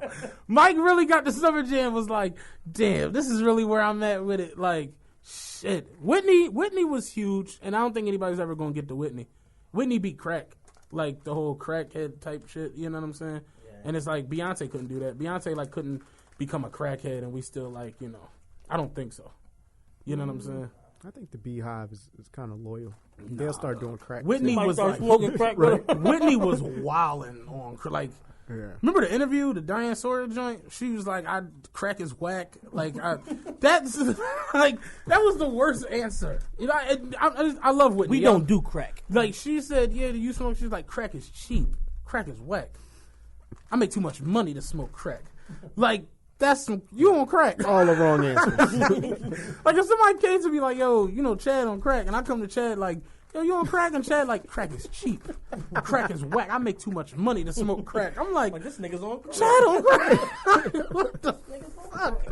Yeah, so I don't see anybody catching Whitney or Mike, male or female. Whitney's voice was too amazing, and Mike's stage, you know, presence was nothing's gonna catch that. Let me see. All right. As a fashionable guy, I guess this is clearly for you. Because I have on shorts and flip-flops. As a fashionable guy, do you still have the urge to go hard with clothes when there's so many people in the city wearing knockoff and replica everything? It's definitely difficult to like care, but I can't even lie. I just bought another fucking $800 Gucci shirt yesterday. So, well, I mean, I don't know. I just like and appreciate clothing and like design. Yeah, you and gotta like stay true to yourself. Yeah, and the mind. I always like clothes. Like since I was 12 years old. You know what I'm saying? It's like as soon as I got old enough to make my own money, I spent it on clothes. That's just part of it's just part of the fabric of who I am. And I don't even know where my like expensive taste and all that shit come from. But like I dress for me. I don't dress really for nobody else. But I could see how if somebody else is like dressing for the people, if they could be like, I don't even want to do this shit because motherfuckers wearing XYZ. Like, I saw a bunch of fucking questionable designer items this weekend floating around Instagram. And I'm like, that's sketchy. But I'm going to still spend this. I don't know if they make that in that color. You know what I'm saying? It's like, but it's like, it is what it is, man. Each his own. Once I learned to let people just be happy and wear they knockoffs and all that shit and have their own fun, it is what it is. The people that need to know is going to know. And that's just basically how I live my life, man. So I get dressed for me. Any compliments that come with it is just like additional reinforcement that I'm doing the right shit. Yeah. Top 5 requests. Top 5 rap intros ever. Oh, man.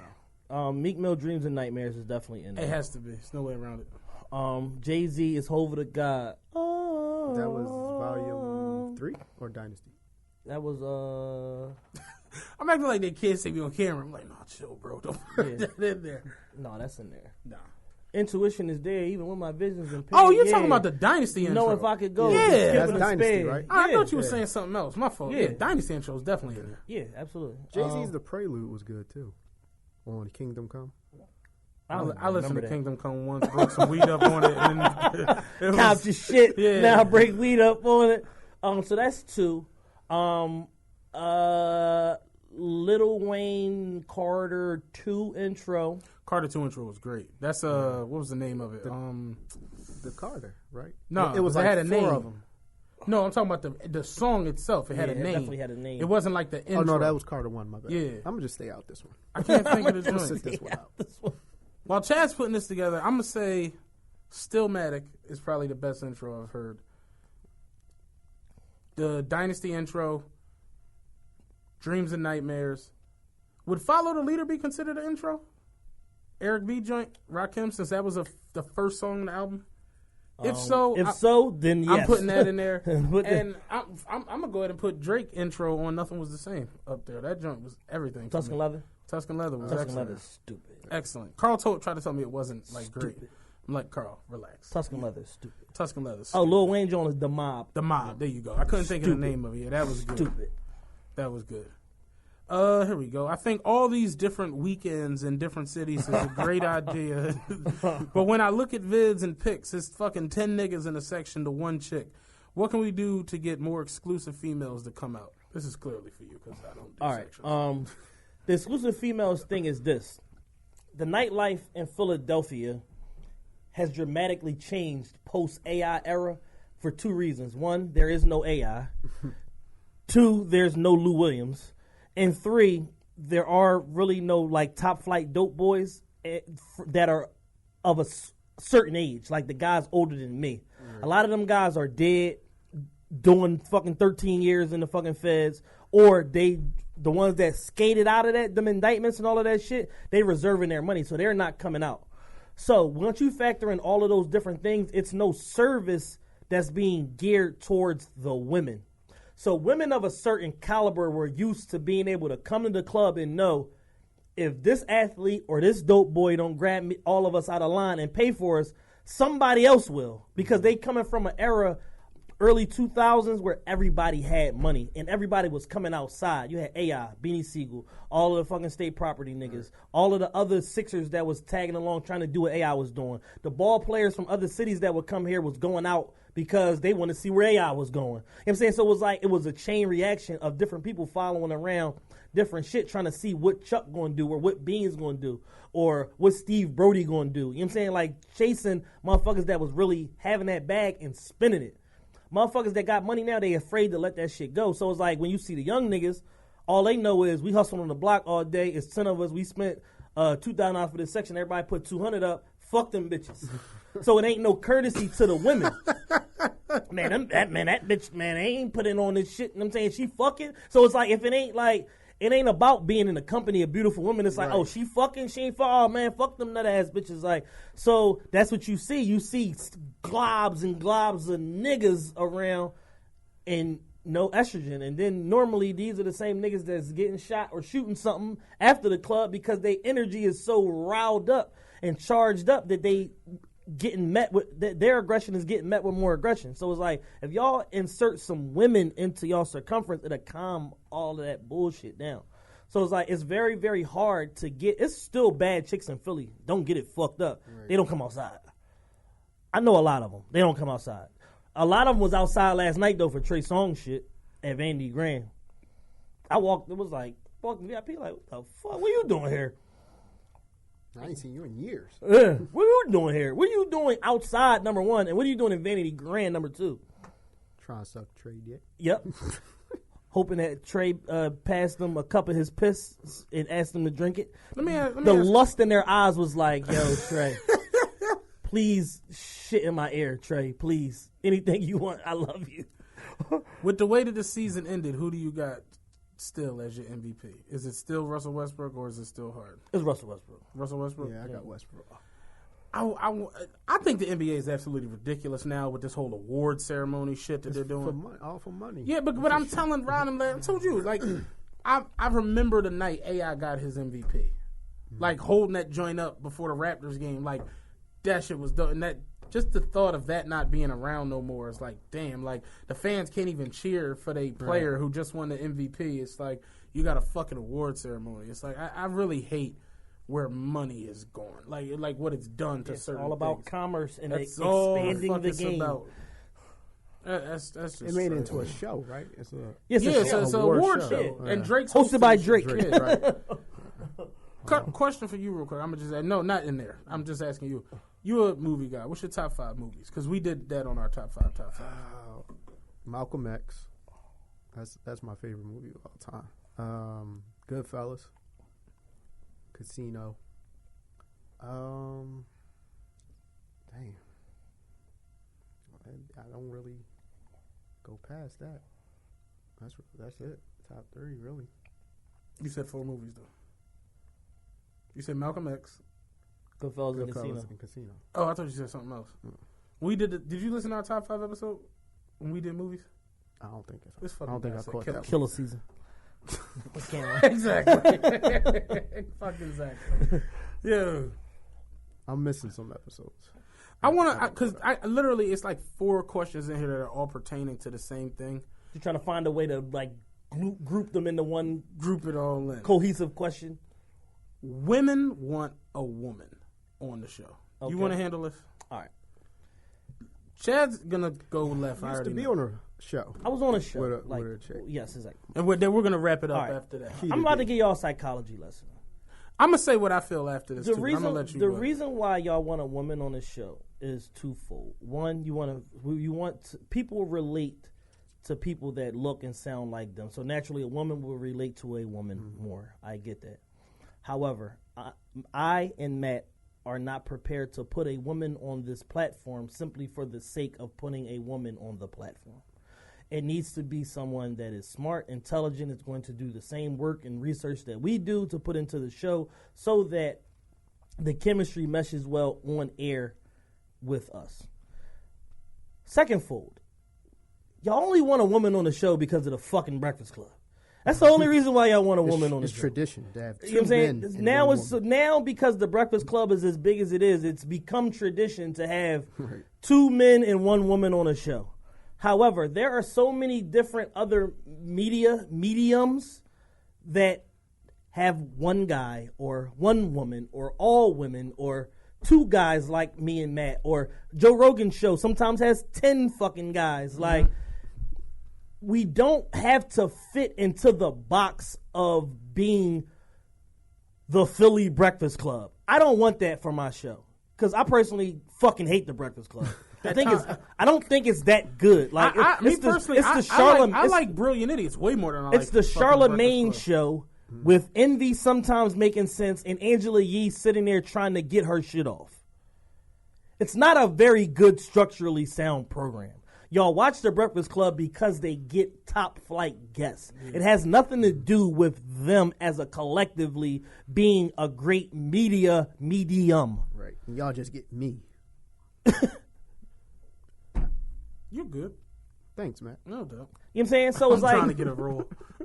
I understand the why of it, but in all reality, the reason why you truly want it in your back of your brain is so that it can be more relatable to something else you like, and you can compare us to the Breakfast Club, which is what I absolutely do not ever. Yeah, I don't want to be like. compared to anything. I want to be in our own lane. That's exactly how I feel. And the third point, every single woman That's where I was that about to we've go. reached out to do this show has made some form of a ridiculous demand or asked me to fucking speak to somebody else other than them to schedule them for my show, even though I was talking to them right in the moment, or agreed to do the show and canceled in favor of doing something else. Now, can I pick up, please? Thank you. I appreciate it. This is what you don't understand is that, excuse me, Kurt hit us up. Like, yo, I'm going to be in Philly. Yeah. I'm coming through. Kurt came right through. I mean, I don't have a manager and I got to do my own PR and all that shit. Spank, who tours with the biggest comedian on earth. Spank said, I'm coming to Philly tomorrow. I'm only going to be in Philly for a night. Do y'all want to do the show? I'm like, bro, why don't you come do the podcast? I was actually going to do it. Remember, I told him, like, yo, let's do it next month when you come back from all of the touring. Yeah. He's like, well, I'm going to be in Philly tomorrow. If y'all want to squeeze it. I'm like, yo, I call you. You're like, yo, let's get him in there. Boom. Yeah. Spank came right through. No problem.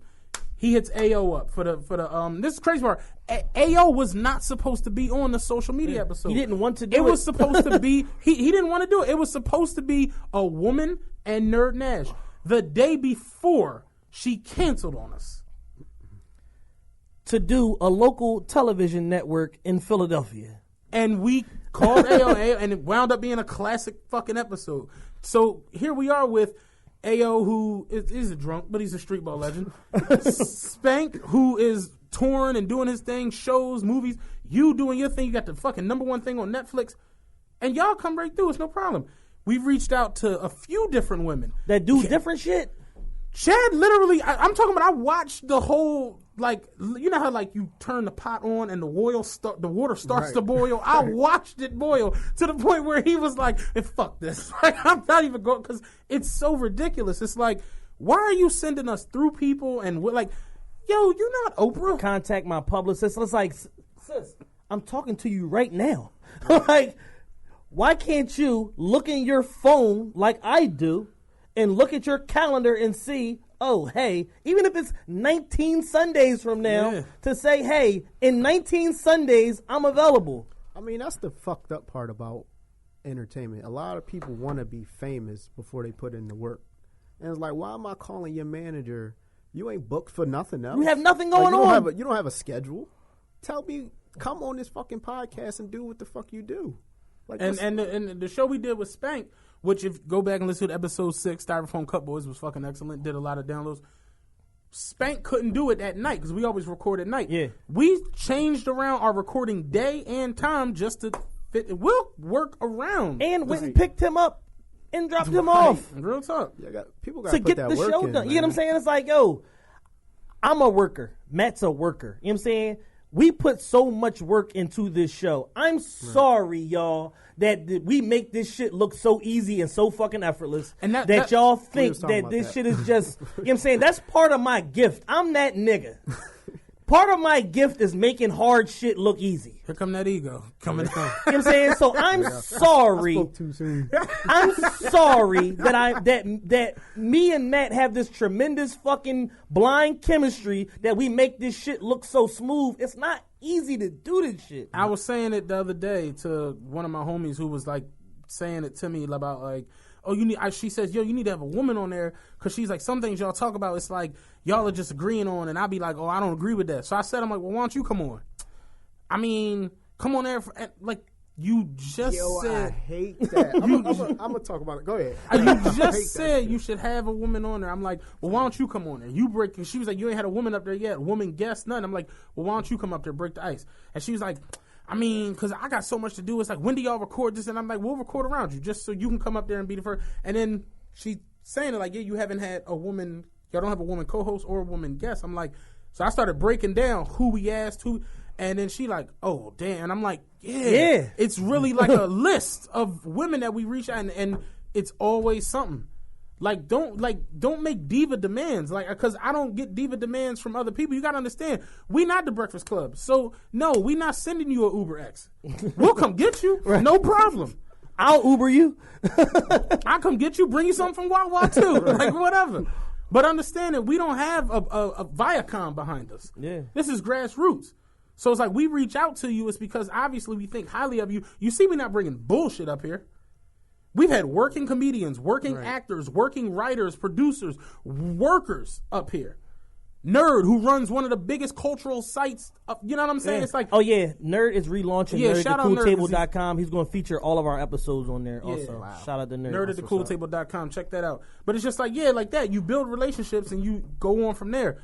We've done it with so many different people now to the point where, like, Clint is like, yo, when y'all come out for the podcast convention in Anaheim, come get with me, man. I'll take y'all to all When is that? It's in Anaheim, California. In August. Oh, August 23rd. I So think you're going to hit me up this time when you're I out told LA? you. I was hit you up the last time. Clint flat out was like, yo, I'll take y'all to All Def. I'll take y'all to All Def Digital and we can shoot a skit. Because he's like, he got, free. And it's just like, dog, that's really how it is. Like, Reddy told me, yo, when you come out LA, hit me up. You know what I'm saying? Fuck Reddy. Fuck out of here. It's like, no, Reddy my man. Shout out to Reddy Rock. I had Reddy gas one day. I'm like, yeah, man, I come to LA. I hit Kurt. Kurt gonna answer the phone. He like, Kurt play like that, yo. He's like, I don't know what. That's why I said fuck Reddy. Because Reddy lives in LA. And I never seen him. I haven't seen him yet. That's because he be hanging with all type of Chinese women and shit like that. Right, putting pictures up in lofts and shit. I'm like, Reddy, where the fuck are you, man? Reddy getting I'm couches everywhere. delivered that cost more than your house. It's crazy shit. But no, real talk. It's like you do things and you move, and I'm starting to understand it, like how to move through this thing a little bit differently, and just think differently, think outside the box. You know what I'm saying? 'Cause that's what you got to do. But it's like, yo, we've reached out to several different people, and it went south. Because then at the end of the day, you also don't want to bring nobody up here, like we said, is on some bullshit. We can bring bullshit ass, dumb ass guests up all every day long, fucking week, but it's not about that. It's a platform that we take serious, that we enjoy. Right. We really like this shit. That our people who listen to it take very serious. You know what I'm saying? I want to speak on that shit, man. Rock out. People, like, I don't care about opinions. Because if you look at anything I work on, you say I don't like it. Cool. Well, tell me what you didn't like about it, so I won't do it the next time. But when you start getting into, well, I would have did this, and I would have wrote it this way, and I would have shot the camera. Like, well, then do it. Right. I'll support you. Like, until then, shut the fuck up, man. Like, the chick that was telling you all that shit, and you like, all right, well, come to it. Well, it's like you can't take that pressure. You like, call people bluff, and then it's like, It's like I put too much. I've been in this for 7 years, and I put too much work, and I had too many down too many downsides of my career for you to tell me what you would do and how you would do it, but you're not doing it. Right. So I'm not even listening to you anymore. And that to follow up on what Chad was saying, it's like I feel like we do have a weird thing where it comes off as like effortless, but it's like y'all don't realize how I text Chad. Like, don't I? Like, Chad literally be annoyed with me because he'll send me this topic. I'm like, oh, what the fuck is this? Now I gotta go read and do something. And it's just like, yo, it is what it is. This shit is a constant thing. It's like if it's 7 days in a week, we're working on this show on some level 5 days out of the week. Man, I was gonna say every day. You gotta live in your craft. Like if you any entrepreneur, whether it's podcasts, clothes, film, if you don't live in that shit. Y'all said 5 days, 7 days a week. Then what you doing it for? Yeah. It's like a friend of mine. We talk about like TV and movies and shit, and she might ask me one question, and I'll go on a tangent. She'd be like, "Whoa, movie guy, like right. Chill. I asked you one fucking question, and you going on." I'll be like, "My bad," because I live in this shit. Yeah. This is what I love to talk about. This is what I love to do. So, people don't understand the work it takes to build something from the ground up. They never gonna get it. Yeah, I'm starting to see it now. It's like, yo, this is like there be days where I legit like, yo, like today I was exhausted. I told Chad like, I was literally exhausted, but I'm like, I gotta get up here. You know what I'm saying? Like we got a guest coming now. Let me get my ass up here. It's just certain things that fly, certain things that don't, and I'm starting to understand it more and more every day. So it's like. People will say, oh, why don't you do this or why don't you do that? Then why don't you do it like this? And my reply is like, yo, go listen to that. Right. You understand what I'm saying? That's all. If that's what you love, that's already there. It's already established as what that is.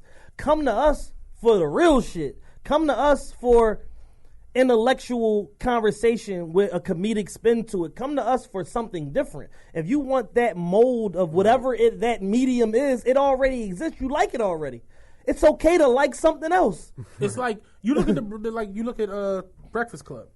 Charlemagne has a podcast. And would y'all consider Breakfast Club the pinnacle of honestly? It's not the pinnacle of media. No, it's the pinnacle of popularity. Popularity, okay.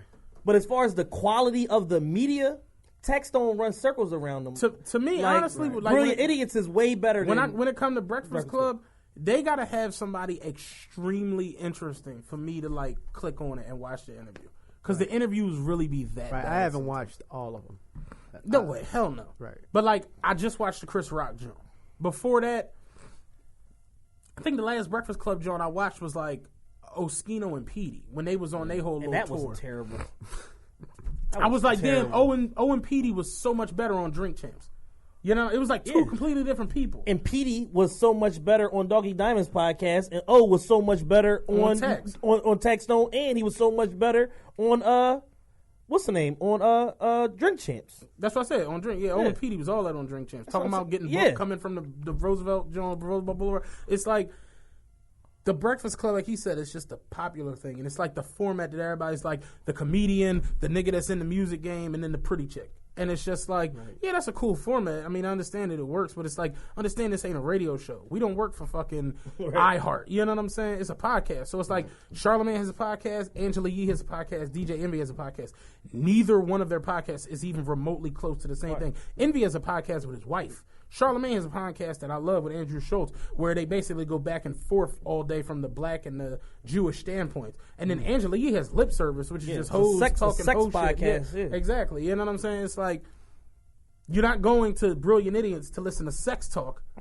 Right. You're going to consider your audience. You're going to Lip Service. So it's just like, it's like stop. Yeah, unfortunately, with black media, when they can't pinpoint, like pigeonhole you to something, then it's like, well, you need to be more like this. You know what I'm saying? If they don't have nothing to compare you to, because then you just fall into your own lane, and then it's like, oh, well, they just have a good show, but it's not like this. You know what I'm saying? It's like they be wanting something to compare you to, and it's very, very frustrating. The shit is real, yo. It's insane. And it's like, yo, I get so many people who hit me up, man, from all different types of places. Like, it's it's amazing. Like chick hit me up the other day from Florida and was like, "Yo, I love y'all show. How y'all cover this wide range of topics. Y'all go in, talk about what needs to be talked about. This and the third. Like, I love every one of y'all episodes. I'm a faithful supporter, and I put all my friends and family on. Like, that's fly as shit. This has kind of changed my life too. Like, I get a lot of DMs about like how to get into the game and you know how I started. Like, so it definitely put me in a different bracket. So. I feel what you're saying. Yeah, it's like you know. Sometimes it's like, you just can't please everybody. But it's like never. The people that you can please, keep pleasing them, and right. Hope for the best. Because I guarantee you, for all of those people that are saying y'all need a woman on the show, you need a woman on the show, you want a woman on the show. You put a woman on the show, you're gonna have certain fans that's gonna say, "Well, the chemistry not the same as when it was just you and Chad." Yeah, they never gonna be pleased. It's like one thing I can guarantee about this shit, man. Is like. Being an entrepreneur and building something, like you're going to lose your sanity. You're going to lose sleep. Like y'all niggas saying y'all had 2 hours of sleep. Yeah. You're going to lose your hair, maybe. My bad. What's crazy is I'm over here like, yeah. You're going to lose your hair. You're going to lose friends. You're going to lose family members. And the fucked up part about all that is when you start reaching some type of success, ain't no guarantee you're going to get any of that shit back. And it's like, you're going to keep talking shit about what I do, like nigga, you don't know what I've been through with this shit. Yeah, I will say this, man. You figure we're closing in on our 20th episode, right? We started this on January 17th, right? February, March, April, May. It's not even at May 17th yet. We've literally been doing this for 4 months.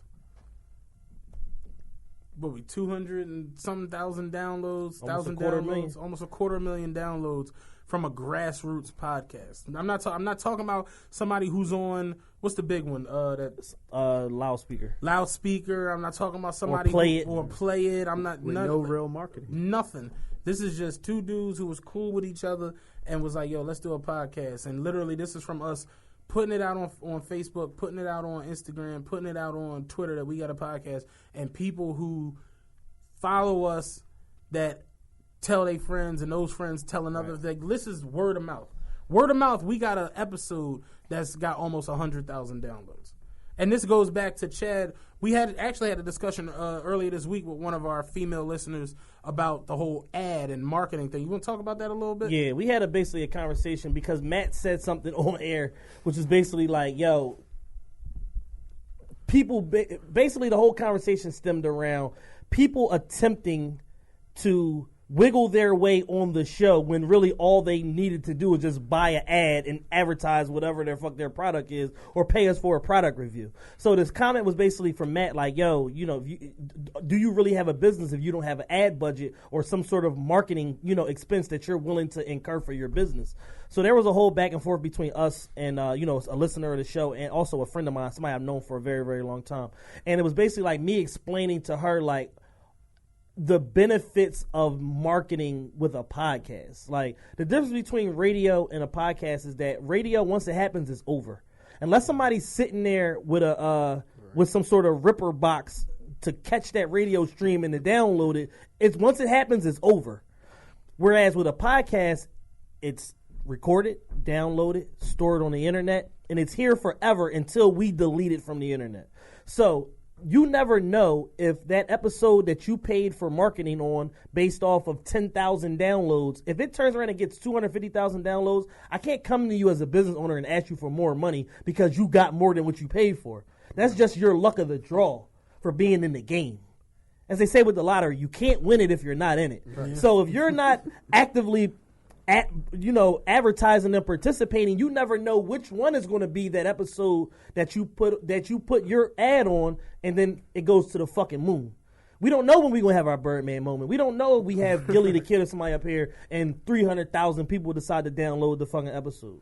Like, perfect example. Look at, like I said, the Migos episode.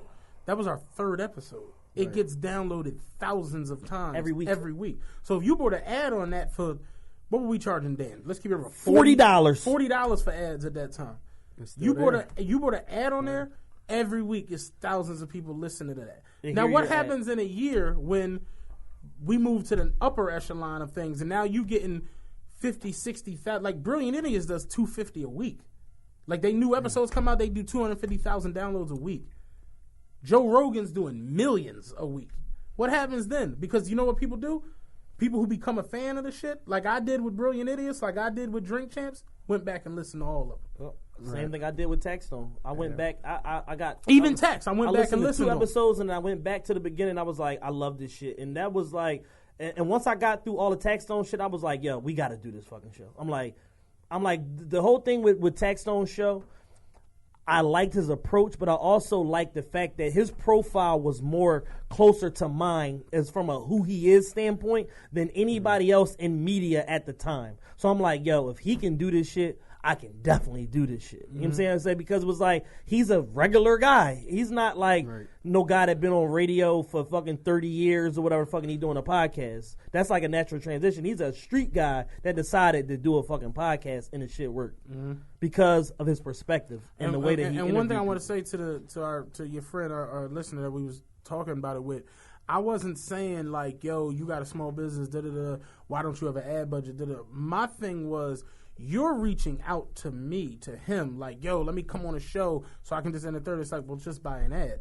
I'm not talking about, like, if you have a small business and you're not thinking about advertising, like, but my thing is, I can't go to something, like, going to you, like, yo, do this for me, and you like, well, why don't you, like, when I say, yo, put me in a movie, and you like, yo, you got to move to L.A., you understand what I'm saying? It's like something has to happen. Right. There has to be an action step. Right. You got to put yourself in position. Exactly. You got. I say it all the time when I play 6-card rummy with the old heads. Like I don't know if either one of y'all know how to play 6-card. We play it for 10, 20, 30, and it gets crazy. And I'm like, whenever I make a set and pick a card up to match my 10 or my 9, I put myself in a position to win this hand. So next card is over for y'all. Like you got to put yourself in a position.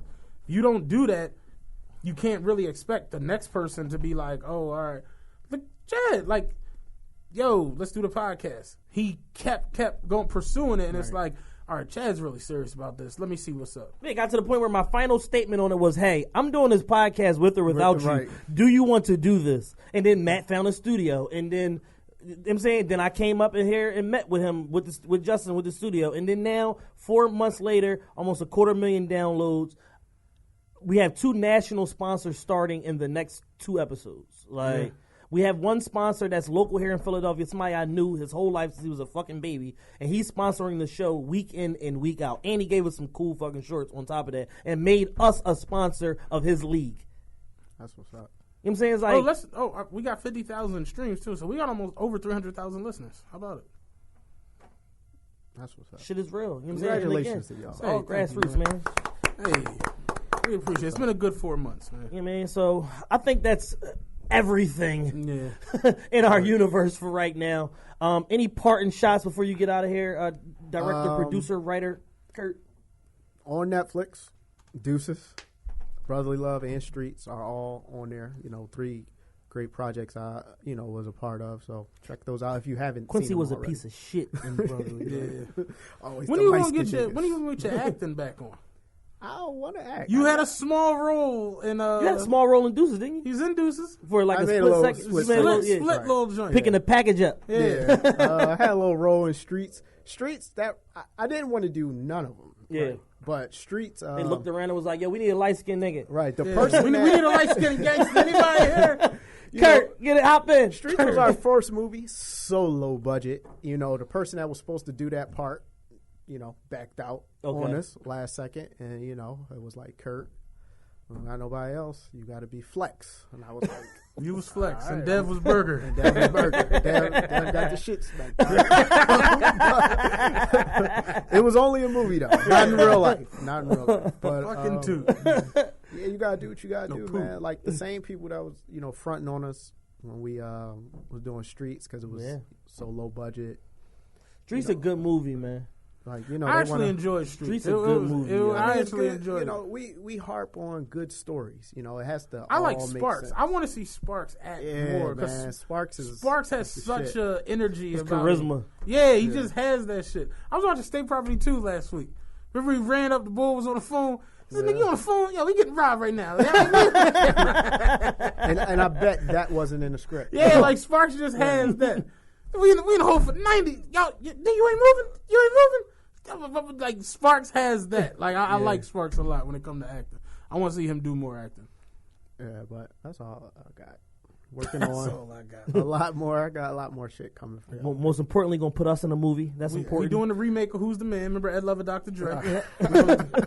What's crazy is I really don't want to talk too much in, but that's really, I was dead serious on it. Like, that would be fly to see a hip hop comedy drama, like, because it doesn't happen now. And it's fucked up because it's like, when you look at Who's the Man, it was what, 92, 91 and shit? I went to the movies to see Who's the Man. Everybody, listen, Queen Latifah, Naughty by Nature, Guru, fucking, everybody was in that joint. Like, trying to think who else. Salt and Pepper. Like everybody. All of hip hop came out and was Grandmaster Flash, Fab Five Freddy. Like everybody was in that joint. And then like you look now, it's like we don't have those anymore. Where it's just those hip hop movies where everybody's in to show love and support, and it's just not like that. You know what I'm saying? Yeah. The barbershop that they had in the joint, Bernie Mac was in there. Bill Bellamy was in. Like everybody was in that. You should write it, man. Sit down and write it. Yo, boy, what's up with you? Ain't shit. I don't know how to fucking write no script. My shit gonna look like that. You help me. I'll definitely write it. Clint actually he emailed me like a how to write a script. Yeah, John, and I was like, yo, I'm gonna sit down. I'm gonna really read this John one day. I was in the bedroom, like I'm gonna read this shit, man. Try to see if I can really do that. My girl came in the room, was like, "Hey, I'm making some turkey burgers. You want one?" I threw that shit to the side. It never picked the shit back up. Never to be seen again. Yeah. Dave Chappelle say, "Thrown into the tall grass." Never to be seen again. Yeah. I completely forgot about that shit. Clint, I'm working with Clint on something too, though. Yeah, that's what's up. Yeah, Clint's moving and Spank. shaking. We shout out to Spank. We brought him Spank's up. Spank's another one. He working on might be on his Spank glow too. up soon. He is. Spank is putting in work outside of, outside of Kev. He's like, I've been doing this shit on my own. Hell yeah. As he should. So I mean, you see how it comes full circle? All the friends of the show, man. Everybody got shit going on. Right. So what I will challenge the listeners to do and say is like, hey, if you know a dope female that has something positive going on in the Philadelphia, New Jersey, Delaware, or even New York DMV region that would be willing to come on the show, not to say that she's going to be a part of the show, but if they got something going on to be a part of the show, something talked, at least a segment's worth of information. A segment is 30 minutes. The sad part is we had a whole show like we put together based around buying back the block, basically like real estate, wealth, credit align, all of that. And we had a couple people that we was going to put together, and she was one of them, and it fell through. In the bushes. So it's like we didn't scrap the episode. We still have that jotted down, but we gotta start back. So it's like, whatever dope, I want some beautiful women up here, some successful women up here. You know what I'm saying? Shout out to all. Trying to get somebody pregnant. Shout out to all of the black women I saw getting their degrees. Oh man, shout out to that, man. That was good. I saw that all up and down. Dev said, "What about our Nubian white queens? Let's not forget them." And I said, "Hey, Dev, especially them, but not right now, brother." You know what I'm saying? Nubian white queens, baby, fall the fuck out. But yeah, definitely shout out all the women I saw. I made a post yesterday, and I'm like, my whole timeline is just beautiful black women getting their degrees. Meanwhile, I done argued with 4 different niggas for sneaking on the back of the bus today. I don't know what the fuck is going on out here in North Philly. What wrong turn you niggas took? You niggas is tripping. It's graduation day. Women graduating left and right. I'm ready to call the transit police on you niggas. You sneaking on the joint at Broad and Lehigh. So the man just drive. Like, shit is crazy. Tripping, big man. Yeah, get the sign out. You know what I'm saying? But I am, my birthday is in like less than an hour. Lit. And on Saturday, the 20th, I'm having a birthday party, day party, 1776 Ben Franklin Parkway. Friday's right, rooftop, right? Right on top of Fridays. So from 5 to 9 on Saturday. So come celebrate Kurt's birthday. Yeah. Is it like a dress code or anything? No, like not at all. Because I know how you get when it's. I know how you get. Moccasins and all Yo, types Matt makes driving so much shoes shit up only. about me. Like, why these people think I'm really Hollywood, man? Kurt come through with something Far crazy on. That's what's up, though, man. Yeah, come help me celebrate this young 32. We getting better, man. Yeah. All right, so quick administrative before we leave. As always, make sure y'all subscribe to our YouTube channel. Watch all the YouTube videos. Like them. Share them. Hit the little bell so that you get notifications for when we update the YouTube channel with new videos so that you don't have to guess. Hey, Matt and Chad put a new video out. Let's go check this shit out. So make sure you subscribe and hit the bell on YouTube. Oh, we've had over 1,000 views all together on our YouTube videos. Yeah, we got 100 subscribers right now, over 1,000 views, over all our videos. It hasn't been like a hard push or nothing like that yet. I know that, as our videos continue to release, the repetition is going to drive traffic back to all the old ones, so I'm not worried about it. Plus, y'all really fuck with us, and for whatever strange reason, y'all tend to do what we say more times than not. Yeah. TheRealestMerchEver.com, not realist like how Plies had the realest REALEST, the realist. I think merch 90% of black people spell it like that on Instagram. Yeah, that's realist. I go through it every 3 weeks. Like, that's a whole different word, Cass. Like, that's realist. Realist, REALIST, means you are a person who keeps it real no matter what the fuck is going on in life. REALEST is like, yo, this is the realest shit I've ever heard. It's like, you know what I'm saying? When Jeezy said this would be the realest shit I ever wrote, similar, he didn't put an I in there. But you know different. What I'm saying? It's like, yeah. So make sure y'all go to the website, buy a shirt, buy a hat, enter code TRPE for free shipping within the United States. TheRealestMerchEver.com. TheRealestMerchEver.com.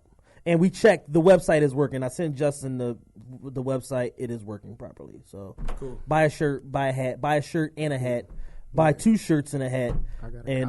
I'm getting a bucket and my Matt's gonna have the special issue bucket hat. Special issue bucket and my bomber jacket. Y'all sell the posters too of the realest podcast ever? No, not yet, but we're going to be working with Brandilly Marketing on something like that. They sent me some really crazy shit that they're able to do with like these stand-up posters, our backdrops. We need to get free shipping to the Netherlands. Oh, yeah, we're going to listen.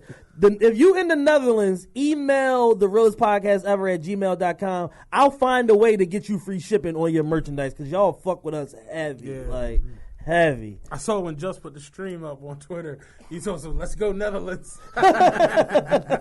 It's like my second home. I'm moving out there. Yeah, fuck that. Netherlands is lit. I was gonna move to Vegas. I'm moving to the Netherlands. Fuck it. I'm definitely moving to Vegas. Yeah. So that's it. That's it. And that, as they say, is that, man. We appreciate y'all. Episode 19 of the realest podcast ever. Shout out to all. Kurt. Happy birthday, Kurt. Thanks. Shout out to all our sponsors. Past, present, and future. Dope Shows, GCK Collection, Brandilly Marketing, North Carolina, and my man AE out of Houston. He still didn't send us his company name yet, so I can't plug you right here. But his ad's supposed to be starting next week, episode 20. We got a lot of big things coming up, some special guests. We're supposed to have, I can't say who, but a Philly rap legend on the show, like really, really soon, either next week or the week after. And yeah, I think that's it, man. Thanks for having me. We appreciate you for coming through, Kurt. Make sure y'all go check out Deuces on Netflix right now. Deuces Streets, Brotherly Love. This brother right here is, partly responsible or wholly responsible for all of those film projects, man. Somewhat. I ain't gonna take all that.